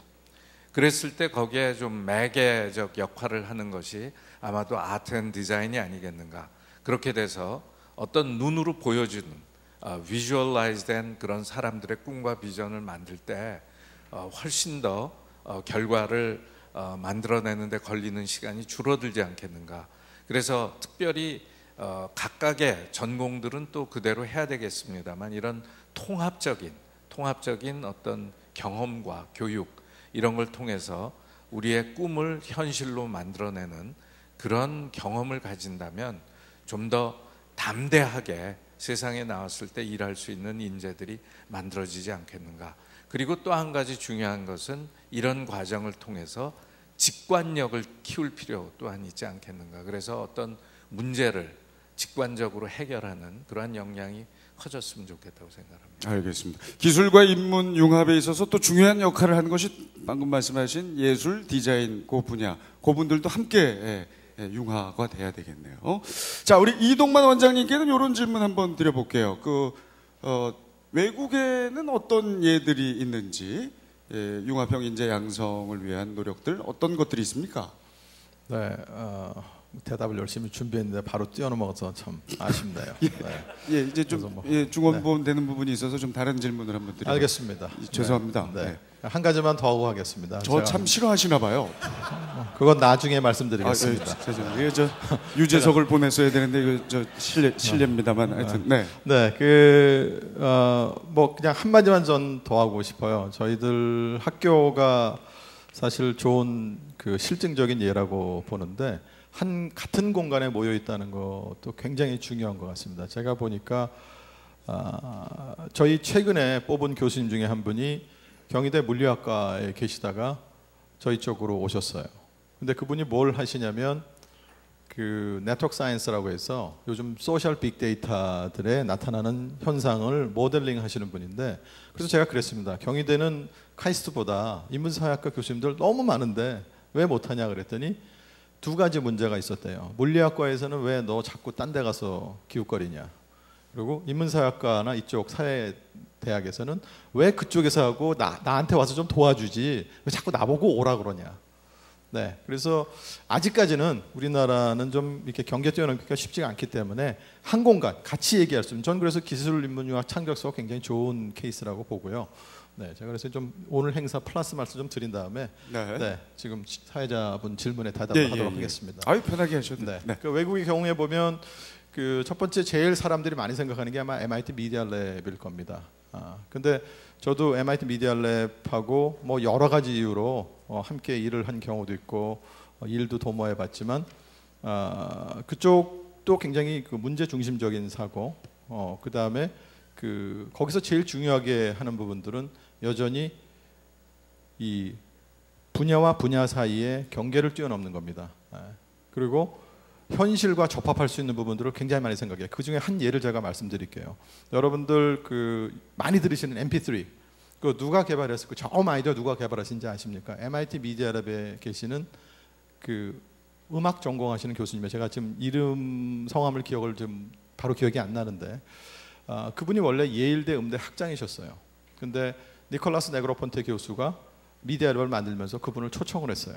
그러니까 작곡 전공인데 그분이 와서 내가 세상 사람들에게 음악을 진짜 현장에서 듣는 만큼 디지털 테크놀로지의 결합이었으니까 어떻게 하면 전달할 수 있는가 해서 음악을 디지털 기술로 표현하는, 소위 말하는 MP3 이 비트로 어떻게 표현할 건가를 정의한 거잖아요. 그거를 만들므로 해서 디지털 세계에서도 현실 세계에서 듣는 음악과의 버금가는 애널로그보다 더 정교한 음악을 들을 수 있는 기회를 마련한 거죠. 그게 제가 봤을 때는 이 경계 뛰어넘기 융합의 굉장히 좋은 시작 포인트가 아니었나라고 생각하고요. 그 다음에 또 한 가지 여러분들 많이 아시는 분 많은 경우에는 스탠포드 D스쿨이 있습니다. 거기는 사실적으로 제가 이번 여름에 한번 가봤었는데 강의실밖에 없고요. 학생이 상주를 하질 않아요. 실질적인 교과 과정으로 있는 게 아니고 기업체의 니드, 요즘 말하는 디자인 띵킹 얘기 많이 하죠. 공감대를, 그러니까 어떤 제품 개발할 때 초기 단계부터 그거를 쓰는 사람을 먼저 생각하고 그 사람들이 원하는 부분들이 무엇인가를 그 엠파티라고 얘기하죠, 영어 표현으로. 그래서 그거를 먼저 한 다음에 그거를 통해서 사용자가 원하는 제품 개발할 수 있는 그런 프랙티스를 합니다. 그래서 기업체들이 다 들어와서 그리고 각 학과에 있는 교수님들이 다 모여서 학생들을 지도를 합니다. 그래서 뭐 최근에 한 경우 보면 제가 그래서 바라는 바를 보니까 저희와 같이 저는 디자인 띵킹에서 넘어가서 뭐 이 기회를 빌어서 말씀드리면 문화적인 사고까지 가야 된다고 생각해요. 무슨 얘기냐면 디자인 띵킹은 사람 중심, 오늘 그 얘기하는 주제인데 사람이라는 거는 사람 혼자 살지 않지 않습니까? 그리고 이 세상에 사는 사람이 다 똑같지 않거든요. 우리가 사는 이 공간, 누구랑 같이 있는지, 사회적인 특성, 그게 결국 저는 문화라고 생각하고요. 문화는 그 공간에 살고 있는 사람들의 공감대라고 생각합니다. 근데 사람 중심으로 하려면 결국 그 사람들이 살고 있는 주변에 누가 있는지, 무슨 언어를 얘기하는지, 어떤 감성을 갖고 있는지, 그런 부분들을 갖고 있는 형태로 지금 가서 스탠포드 디스쿨도 학생들을 예를 들면 이티오피아나 이런 데 보내가지고 그 동네에 물이 없는데 어떻게 하면 물을 해결할 수 있는 기술이 있을까, 뭐 이런 거를 얘기를 해요. 그러니까 이게 전 세계적으로 쓰이는 게 아니고 그 사람들의 니드를 받아서 그 사람 할 수 있는 그런 좋은 그 예를 만드는 교육을 하고 있고요. 그 외에도 많지만 뭐 이 정도 하면 만족하십니까? 거기 예. 하나만 더 네네. 덧붙이자면은 지금 이동만 교수님 말씀하신 디스쿨이나 이런 아주 또 새로운 프로세스를 강조하는 부분도 있고, 또 실리콘밸리에 만들어진 싱귤래리티 유니버시티 같은 경우도 이런 정규 대학이 아닌, 그렇지만 실리콘밸리의 그 가장 탁월한 그러한 그 사이언티스트들, 엔지니어들 또는 그루들이 모여서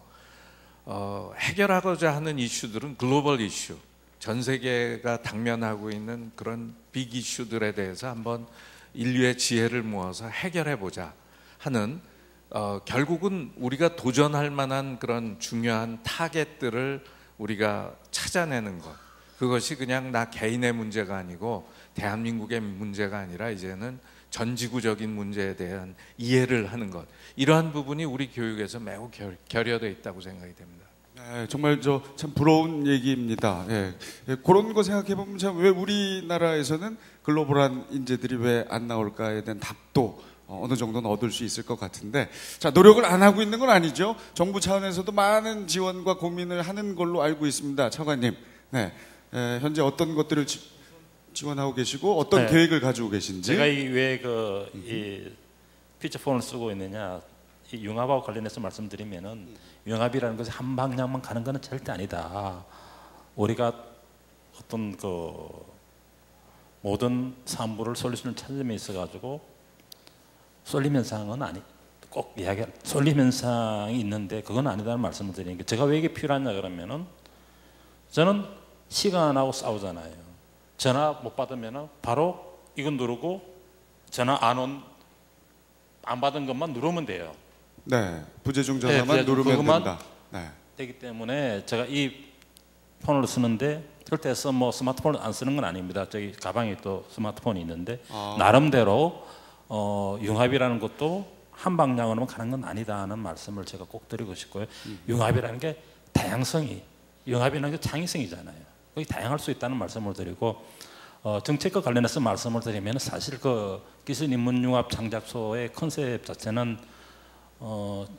차준경 장관이 경제수석으로 아마 오늘 아까 잠깐 보셨을 겁니다만은 수석으로 있을 때 이런저런 이야기를 하다가 청와대, 저도 그 비서관으로 근무했고 또 우리 김영수 연설교육 비서관이라고 계십니다. 경북대 교수하신 분인데 그분들은 이제 인문학을 하셨기 때문에 이야기를 하다가 이런 컨셉이 이제 조금 그 필요하다 했고, 이제 우리 최준경 장관이 계실 때 이제 그런 컨셉을 발전시켜서 어떻게 설립을 하고 어떻게 운영할 것인가 하는 부분을 저희가 고민했고, 그다음에 작년에 이제 우리 융합 기술인문융합 창작소가 설립되었습니다. 저는 기술인문융합 창작소의 큰 일 중에 하나가 우리 사회에서 인문학과 기술이 융합이 되게 되고, 그런 또 이 주제에 대해서 사회 공감대를 형성해 나가는, 특히 그 사회 공감대라는 것은 우리 기업체 계신 분들, 또 교수님들, 학생들, 또 행정 조직에 계신 분들 다 마찬가지로 그 벽들을 무너뜨리고 좀 소통하면서 하는 그런 환경을 만들어주는 그런 게 저희가 역할을 기대하고 있고, 뭐 오늘 이런 그 콘서트도 그런 취지가 아닌가 생각합니다. 두 번째 제가 말씀드리고 싶은 것은 지식경제부는 아무래도 산업을 생각하지 않을 수 없습니다. 저희가 융합 정책을 하고 있습니다만은 그래도 결과가 나오는 그런 정책을 취할 수밖에 없기 때문에 저희가 아주 넓게 인문학과 기술융합까지 이렇게 다 정책적으로 지원은 할 수는 없지만 몇 가지는 좀 하고자 합니다. 그 중에 하나가 아까 우리 이 교수님도 말씀하셨지만도 디자인이라는 부분에 굉장히 창조성과 굉장히 관련이 많습니다. 사실 디자인을 하시는 분은 자기 머릿속에 있는 부분을 그림이나 모양을 통해서 일반 대중들에게 보여줄 수가 있습니다. 그런 능력은 대단히 참 다른 사람들이 가지기 어려운 부분입니다. 그걸 하나를 두고 거기에 결국은 그분들이 왜 그런 일을 할까? 결국 인간을 위한 겁니다. 그래서 지금까지 디자인이라는 것은 디자이너 따로, 엔지니어 따로 이랬습니다. 그런데 지금은 사람을 위한 뭐를 만들어야 됩니다. 그런 측면에서 디자인이라는 것은 제품 개발이 제일 끝 단계에 있습니다. 그걸 저희가 제일 첫 단계로 옮기는 작업을 좀 하려 하고 있고, 그래서 모든 R&D 연구 개발 활동하면서 가지고 디자인부터 먼저 컨셉을 정하고 하는 그런 쪽으로 재원을 분배를 좀 하려 하고 있고요. 두 번째는 지금 공학도를 위한 디자인 과정을 좀 만들면 어떨까. 공학도들은 좀 딱딱하잖아요. 디자인 재밌단 말이에요. 그거 들으면서 머리도 좀 말랑말랑해지고 그런 과정 속에서 이 디자인을 좀 알게 되면은 제품 개발하고 좀 막 제대로 팔릴 수 있는 제품 개발이 되겠구나 라는 그런 필요성만이라도 인식할 수 있다 한다 그러면은 우리 산업이 크게 발전할 수 있을 것이다. 그래서 다음 5년 다음 정부에는 제가 하나 넘겨줄 일 중에 하나가 엔지니어링 디자인을 많이 활성화시켜야 되겠다. 그러면서 디자인을 제품 개발 수단에 두고 실제로 그런 환경을 조성하기 위해서 우리 공학도들을 위한 디자인 과정을 개설해서 와서 줘라도 좋다. 그러나 들어봐라. 그렇게 한다 그러면은 우리 제품과 서비스가 좀 더 상상을 넘는 제품 서비스가 되지 않을까. 그렇게 생각하고 그런 방향으로 저희가 정책을 추진하려고 이렇게 하고 있습니다. 아마 그것이 아마 현실적으로 영합을 촉진하는 그런 예산 측면에서 정책 측면에서 구체적인 대책이 아닌가 이렇게 생각을 합니다. 알겠습니다. 네, 지금 이번 정부 말기입니다만 그런 정책들은 사실 새 정부에서도 이어질 가능성이 거의 있도록 저희가 만들고 있습니다. 그렇죠. 예. 자, 이렇게 해서 이 참 네 분 전부 말씀하실 말씀이 많습니다만 이 시간 때문에 많이 기회 못 드린 걸 죄송하게 생각하고, 자, 이제 정리에 앞서서 객석에 계신 분들께 질문 내지는 기술 인문 융합과 관련해서 본인의 의견 한 두 분만 한번 받아보도록 하겠습니다. 손을 번쩍 드신 우리 남학생에게 마이크 좀 전해주시고 간단하게 자기소개하고 말씀해 주시죠. 네, 안녕하십니까. 저기 싸이 사진 있는데 저건 싸이 사진 아닙니다. 네, 저를 닮은 싸이를 닮은 저의 사진인데요. 안 웃겼네요. 예. 웃겼어요. 저기 도장이 몇 개 안 찍혀 있는데 제 사진에 많이 안 찍혀 있는 게 좀 슬퍼요. 왜냐하면 저는 기술 인문 융합 인재라고 생각하거든요. 왜냐하면 저는 문과 출신인데 공대를 진학했어요. 근데 여기서 질문 들어갈게요. 예. 제가 이제 문과 출신임에도 불구하고 공대로 왔는데 전 공대 공부를 못 해낼 줄 알았지만 생각보다 잘 해내고 있어요. 그런데 왜 계속 기술 인문 융합이 돼야 된다고 하는데도 불구하고 왜 고등학교에서는 왜 문과와 이과를 나눠서 문과에게는 이과 공부를 못하게 하고 이과 학생들에게는 문과 공부를 못하게 하는지, 왜 그런 겁을 주고 보이지 않는 벽을 만들므로 인해서 왜 이렇게 소통하지 못하게 하는지 궁금합니다. 네. 지금 현재 이제 고등학교 과정 마치고 이제 대학생이신 거죠? 네. 하지만 후배들에게 보다 좀 열린 길을 교육 과정을 줘야 되는 거 아니에요? 왜 기술 인문 융합 말만 하고 고등학교에서는 문과 이과 나누느냐? 그거 교과부에서 바꾸려고 노력을 하도록 제가 만들겠습니다. 할지 안 할지는 모르겠어, 솔직히. 근데 그거 문제 있거든요. 네. 저는 문과 이과 나눈 거는 저희도 고등학교 때 문과 이과 나눴습니다만은 그때 필요성이 또 있었던 거고 지금은 좀 아닌 것 같아요. 그래서 돌아가서 제가 교과부 장관님이나 차관님한테 좀 이거 없애자는 말씀 드리도록 하겠습니다. 우리 지식경제부 입장에서는 분명히 그 필요성을 인식하고 있다는 말씀을 드립니다. 답이 됐습니까? 네. 신문고처럼 돼버렸는데 저 한 개만 더 징징대겠습니다. 그렇게 하세요. 네, 저는 이제 인문학의 중요성을 알고 이제 인문학을 저서를 보고 있는데 아무래도 책이 두껍고 비싸요. 그래서 도서관에서 밤새도록 읽고 싶습니다. 근데 왜 24시간 하는 편의점 많은데 왜 24시간짜리 도서관 없는지 이 정도는 해결해 줄 수 있으리라 생각합니다. 자, 이건 어느 부의 협조를 24시간 도서관 개설. 예. 집에서 읽고 싶지만 책값이 비싸다 보니까 빌려볼 수 있는 그런 시설들이 좀 시간 제한이 없었으면 좋겠다 하는 상당히 고민을 많이 하고 있는 친구. 고민에 비해서 몸이 상당히 건강한 보임. 예. 고민하는 친구도 원래 마르는데 아주 훌륭한 친구예요. 어떻게 네, 소장님? 최근에 그 많은 대학 도서관들이 그 이북도 대출하고 있는 걸로 알고 있어요. 그래서 뭐 24시간 개방하는 게 물리적으로 어려울 때는 디지털 라이브러리화를 가속화해서 해결이 될 수 있는 방법들이 있다고 생각이 되고요. 아마도 많은 도서관들이 그렇게 노력하고 있다고 생각이 됩니다. 그 이북 대출, 그게 또 해결책이 될 수 있겠네요. 자, 됐습니까? 네, 아유 고맙습니다. 잠시 후에 초콜릿 좀 나눠드리고. 이 갑자기 마지막에 딱 두 분만 그러면 질문 받겠습니다. 우리 요 친구 먼저 하고 교복, 저 진행하시는 분, 그렇게 하시죠. 네, 그럼 네, 괜찮아요. 아니 괜찮아요. 하세요. 네, 괜찮아요. 그 다음에 할게요. 안녕하세요. 네, 반갑습니다. 저는 그 아름바람이라는 자그마한 IT 회사를 운영하고 있습니다. 제가 드리고 싶은 말씀은 사실 그 전 세계 특허를 봐도 98% 이상이 쓰이지 않고 수익이 안 난다고 그러더라고요. 하물며 특허도 그럴진데 저희 IT 업계 스타트업 하는 사람들은 한 99%는 안 되는 것 같아요. 히트가 안 나고 그 수익 유지도 하기 쉽지가 않고 시장이 좀 할만하다 싶으면 대기업 들어오고 그럼 또 다른 시장을 찾아서 떠나야 되고 그래서 사실은 제 후배들이나 스타트업을 하는 친구들이 사실 한번 사올 말아먹습니다. 저도 한번 말아먹었다가 다시 오는데 2년이 걸렸고요.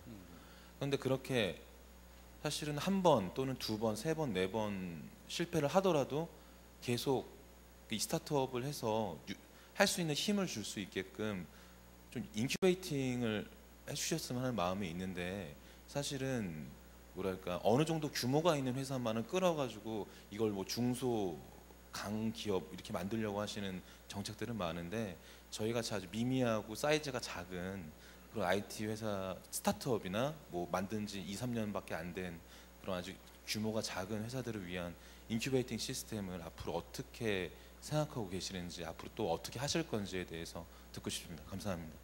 네, 스타트업 기업들의 고충을 지금 대변했는데요. 이 기술인문융합의 참 대표적인 이 노력체들이 바로 저런 스타트업 기업이거든요.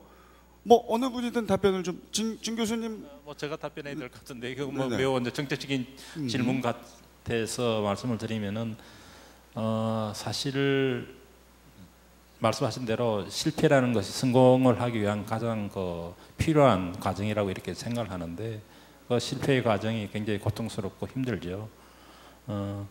저희가 사실 정책적으로 그 부분에서 대한민국이 나름대로는 굉장히 많이 신경을 쓰고 있습니다. 다른 나라보다. 우선 1인 창조 기업이라는 걸 제도를 만들었죠. 그래서 가능하면은 아이디어가 있으면은 그 자금을 대출할 수 있도록 이렇게 했고요. 그 다음에 이제 각종 이제 벤처 제도 뭐 이렇게 했는데 정부 차원에서 지원은 참 많이 하고 있다고 생각합니다만 아직까지도 근본적인 문제가 뭐냐 그러면은 정부의 노력만 되는 게 아니거든요. 이게 사회의 시스템이 또 금융의 시스템이 같이 백업이 돼줘야 되는데 우리는 아직까지 그런 부분에서는 미국과는 상당 부분 차이가 있다는 말씀을 드리고 그 부분 저희가 정부가 한 20년 이상 노력을 했을 겁니다만 아직도 갈 길이 좀 멀다는 걸 인정은 합니다. 그러나 어쨌든 말씀드리면은 참 안타까운 말씀입니다만은 여기가 한국이거든요. 그렇기 때문에 그런 환경의 제약적인 요인들을 좀 감안하셔가지고 비즈니스를 해야 되겠다는 그런 말씀을 좀 드리고 싶고요. 두 번째에 또 하나 말씀드리고 싶은 것은 각자 비즈니스 하시는 분들은 또 다들 자기가 성공을 해야 되죠. 그런데 결국은 스타트업 기업이라는 것은 다산다사입니다. 많이 태어나고 많이 죽어야지만이 그것이 자연스러운, 그 중에서 괜찮은 기업들이 나야 되는 부분도 있기 때문에 정부 입장에서는 다 해줄 수는 없다는 겁니다. 결국은 어떻게 보면은 1, 2%, 10% 성공을 좀 더 확실하게 인크리시키기 위해서 하는 부분이 또 있다는 점을 말씀을 드리고요. 그러나 정부 차원에서는 굉장히 많은 노력을 하고 있고 지금 인큐베이팅 시스템도 뭐 지자체 마찬가지입니다. 많이 하고 있다는 말씀을 드리는데 더 이상 뭐가 필요한 부분은 아마 케이스 바이 케이스로 아마 보셔야 될 것 같아요. 혹시 시간이 계시면은 저하고 끝날 때 좀 말씀해 나눠 보시죠. 예, 그렇게 할 수 있게. 예. 그 짧게 제 질문 드려보겠습니다. 1인 창조기업 맹점은 자금은 대출해 줍니다. 그런데 제가 직원 하나 고용하는 순간 저는 1인 창조기업이 아니게 되는 겁니다. 그래서 현재 1인 창조기업으로 시작을 해서 펀딩을 받아서 하다가 계속 프리랜서를 계속 기용하다 보니까 제 어떤 마인드나 제 회사 프로세스를 이해하지 못하는 직원들을 계속 재교육을 해야 되다 보니까 결국에는 1인 창조기업에서 나올 수밖에 없었습니다. 제 직원들을 써야 되기 때문에. 그래서 그렇게 나오는 순간 저는 더 이상 1인 창조기업이 될 수 없고 인큐베이팅을 받지 못하는 겁니다. 예.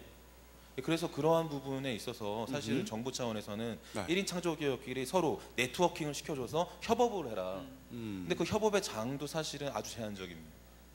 그리고 두 번째 말씀하셨던 약육강 시켜라. 상위 몇 %만 살아남아라. 그러니까 나머지는 죽죠. 그럼 뛰어난 인재들이 스타트업을 하지 않습니다. 삼성, LG로 갑니다. 그러면 뛰어난 인재들, 그 다음에 이류 인재들만 스타트업해서 성공한 사람만 살아남아라. 그러면 누가 스타트업을 하겠습니까? 이 부분에 대해서 궁금합니다. 그러니까 말씀드리는 부분은 이렇게 논쟁할 건 아닌데 그런 부분도 있다는 말씀을 드리기 때문에 저희가 모든 스타트업 기업에게 정부가 다 지원할 수 없다는 말씀을 함께 드리는 부분이고 그 부분은 좀 나중에 같이 별도로 하시는 게 나을 것 같습니다. 조금 더 깊게 우리 차관께서 시간 내주신다고 하니까 좋은 이야기고요. 자, 이제 마지막 질문 아까 손 드신 학생인 것 같은데 마이크 드려보겠습니다. 안녕하세요. 네, 저는 수원 하이텍 마이스터 고등학교에 재학 중인 예상균이라고 하는데요. 저희 마이스터 고등학교는 기술 인재 양성을 위해서 설립되었고 그리고 저희는 기술적 연마를 계속 해오고 있습니다. 그리고 제가 질문 드릴 게 얼마 전에 저희 학교에서 졸업 작품 전시회를 했는데요. 거기에 제 작품을 전시했고 교내 기술 평가에서는 1위를 차지했습니다. 근데 그때 교회에 계신 분들께 평가를 받을 때 무관심을 받았거든요, 거의. 근데 이거를 여기 와서 알게 되었는데 그 주된 원인이 그 인문학적 소양이라는 것과 창의성이 기술적인 측면에 비해서 떨어지다 보니까 그런 평가를 받은 것 같습니다. 그래서 그 인문학적 교육이나 창의성 교육이 없는 학교 내에서 어떻게 그런 것들을 자기 개발로 발전을 시킬 수 있는지 그 방법에 대해서 질문 드리고 싶습니다. 네, 아까 저 일반 고등학교 출신도 질문해서는 이번에 아주 특성화고 출신 지금 다니고 있는 학생인데요. 제가 좀 도와드리고 싶은데요. 그런 분들을 위해서 아까도 잠깐 설명드렸지만 atelier th.net라는 웹사이트가 있습니다. 그게 기술인문융합창작소의 웹사이트인데요. www.atelier.net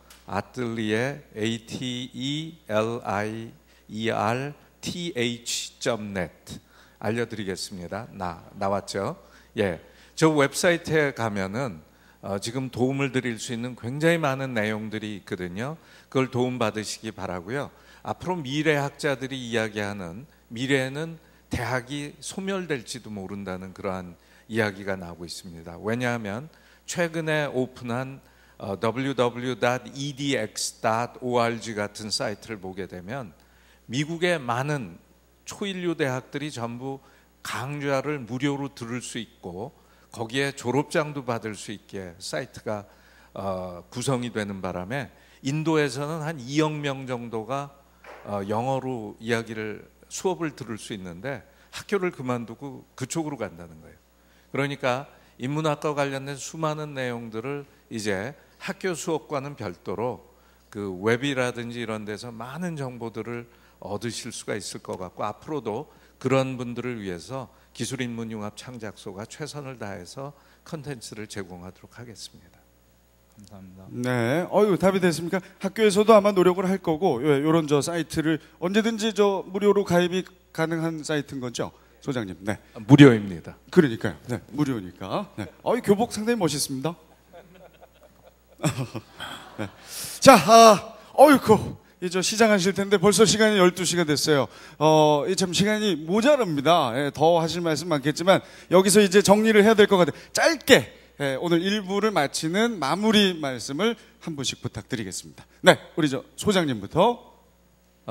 우선은 차관님을 비롯해서 여러분들께서 아주 진지하고도 재밌는 대화를 나눠주셔서 감사드리고요. 오늘 또 많은 분들이 오시고 또 우리 마이스터고 학생들도 와주셔서 감사드립니다. 앞으로 이것이 우리 산업의 미래를 새롭게 바꾸는 하나의 변곡점이 되기를 기원합니다. 박수 좀 주십시오. 오늘 좋은 말씀 고맙고요. 자, 진 교수님.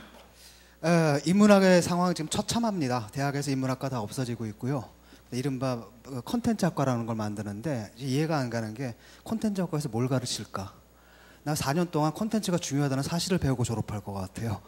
문사철 없이 도대체 무슨 콘텐츠 사느냐. 그리고 사실 제가 다니던 중앙대 같은 경우에도 다 없애고 경영대를 500명을 뽑는 데나 아니 도대체 다 경영만 하면은 개발은 누가 하고 일은 누가 합니까? 그러니까 제가 볼 때 어떤 산업 지체 현상이 좀 있는 것 같아요. 그 다음에 소식이 나가면 대학에서 세미나가 안 됩니다. 지금은 대학원 과정에서도 세미나가 제대로 안 돼요. 차라리 어디를 가냐면 철학 아카데미라든지 수유너 이런 데 가면 거기 가서 옛날에 하던 수준의 그 인문학 세미나가 가능할 정도거든요. 그러니까 아까 그 대학이 없어진다고 하셨는데 정말 그걸 느끼고 있는데 과연 이래도 되는가? 우리가 지금 기술과 인문학이 굉장히 중요하다고 얘기를 하는데 실제로 대학 현장에서는 인문학은 완전 지금 소멸하고 있거든요. 그래서 아마 10년 후면 아마 멸종하지 않을까. 이런 사태에 대해서도 조금 관심을 가져야 될 것 같습니다. 알겠습니다. 좋은 말씀 고맙습니다. 우리 진 교수님. 자, 차관님. 보통 특강 가면은 점심시간 이후가 되어서 많이 졸는 경우가 있습니다. 오늘은 보니까 졸지 않으시고 정말 관심 있게 경청해 주셔서 감사의 말씀을 드리고요. 우리 진 교수님 말씀하셨는데 인문학 멸종할 수 있다. 저희가 멸종하지 않도록 지식경제부 앞장서 가지고 지원을 하지 않으면 안 되겠다 생각을 하고 있습니다. 우리 그 기술인문융합 창작소를 통하든 또 무슨 다른 걸 통하든 지식경제부 측면에서는 지식이라는 부분이 바로 인문학과 직접 연결되기 때문에 관심을 가지고 지원하겠다는 말씀을 드리고 저 개인적으로도 옛날에 고고 인류학과를 가려고 그러다가 집에서 강렬한 반대 때문에 제가 뜻을 굽고 상대를 갔습니다만은 저도 개인적으로 애정을 많이 가지고 있기 때문에 진 교수님 걱정 안 하시도록 저희가 부 차원에서 힘을 같이 합쳤으면 합니다. 고맙습니다. 네. 저도 불어불문학 전공한 사람이거든요. 반드시 살려야 됩니다. 인문학. 네, 맞아요. 우리 원장님. 네. 저는 끝마치면서 제가 어저께 이 토크 보면서 캐치프레이즈가 뭘까 한번 멋있는 말이 뭘까 생각해 봤는데 저한테 딱 온 말이 뭐냐면 융합은 더하기가 아니고 곱하기다 이렇게 생각이 듭니다. 그래서 마지막으로 그 추사 김정희 선생님의 예를 들면서 끝내도록 하겠습니다. 그분이 금석학을 하셨죠. 그러니까 과거의 많은 그 비문을 보면서 굉장히 수많은 스타일의 글자 서체를 봤어요. 그러면서 본인만의 새로운 서체를 만들었죠. 그러니까 서체를 원래 만들려고 한 게 아니고 그렇게 굉장히 많은 부분들의 학문들을 넓게 깊이 파면서 본인의 경계를 허물고 그걸 통해서 새로운 창조적인 부분들을 만들어냈다는 거. 그래서 그분이 뭐라고 말씀하셨냐면 입고 출신이라고 말씀하셨어요. 과거로 들어갔지만 나는 새로운 곳으로 나왔다. 오늘 여러분들 여기 자리에서 그런 많은 부분들 보시면서 새로운 걸 찾는 기회가 됐으면 좋겠습니다. 감사합니다. 고맙습니다. 네. 자, 이렇게 해서 2012 기술인문 융합 포럼의 1부는 마무리를 하겠습니다. 아까 창작소 소장님께서 말씀하신 대로 그 이벤트를 하고 있어요. 그 웹사이트 아까 주소 다시 한번 띄워드릴게요. atelier.th.net입니다. 거기 들어가셔서 댓글 달아주시면, 식사하시다가 혹시 시간 나시면 댓글 달아주시면 제일 먼저 다신 분 지금 나오고 있죠. 그리고 뭐 한 30번째 다신 분, 그리고 아주 창의적인 댓글 재미있게 달아주신 분, 이렇게 뭐 각 분야의 시상을 할 예정입니다. 많이들 참여해 주시고 식사 후에 이어지는 2부 3부도 끝까지 자리 뜨지 마시고 함께 하셔서 우리 대한민국 기술 인문 융합에 좀 도움을 주셨으면 좋겠습니다. 이것으로 1부 행사 모두 마치겠습니다. 고맙습니다.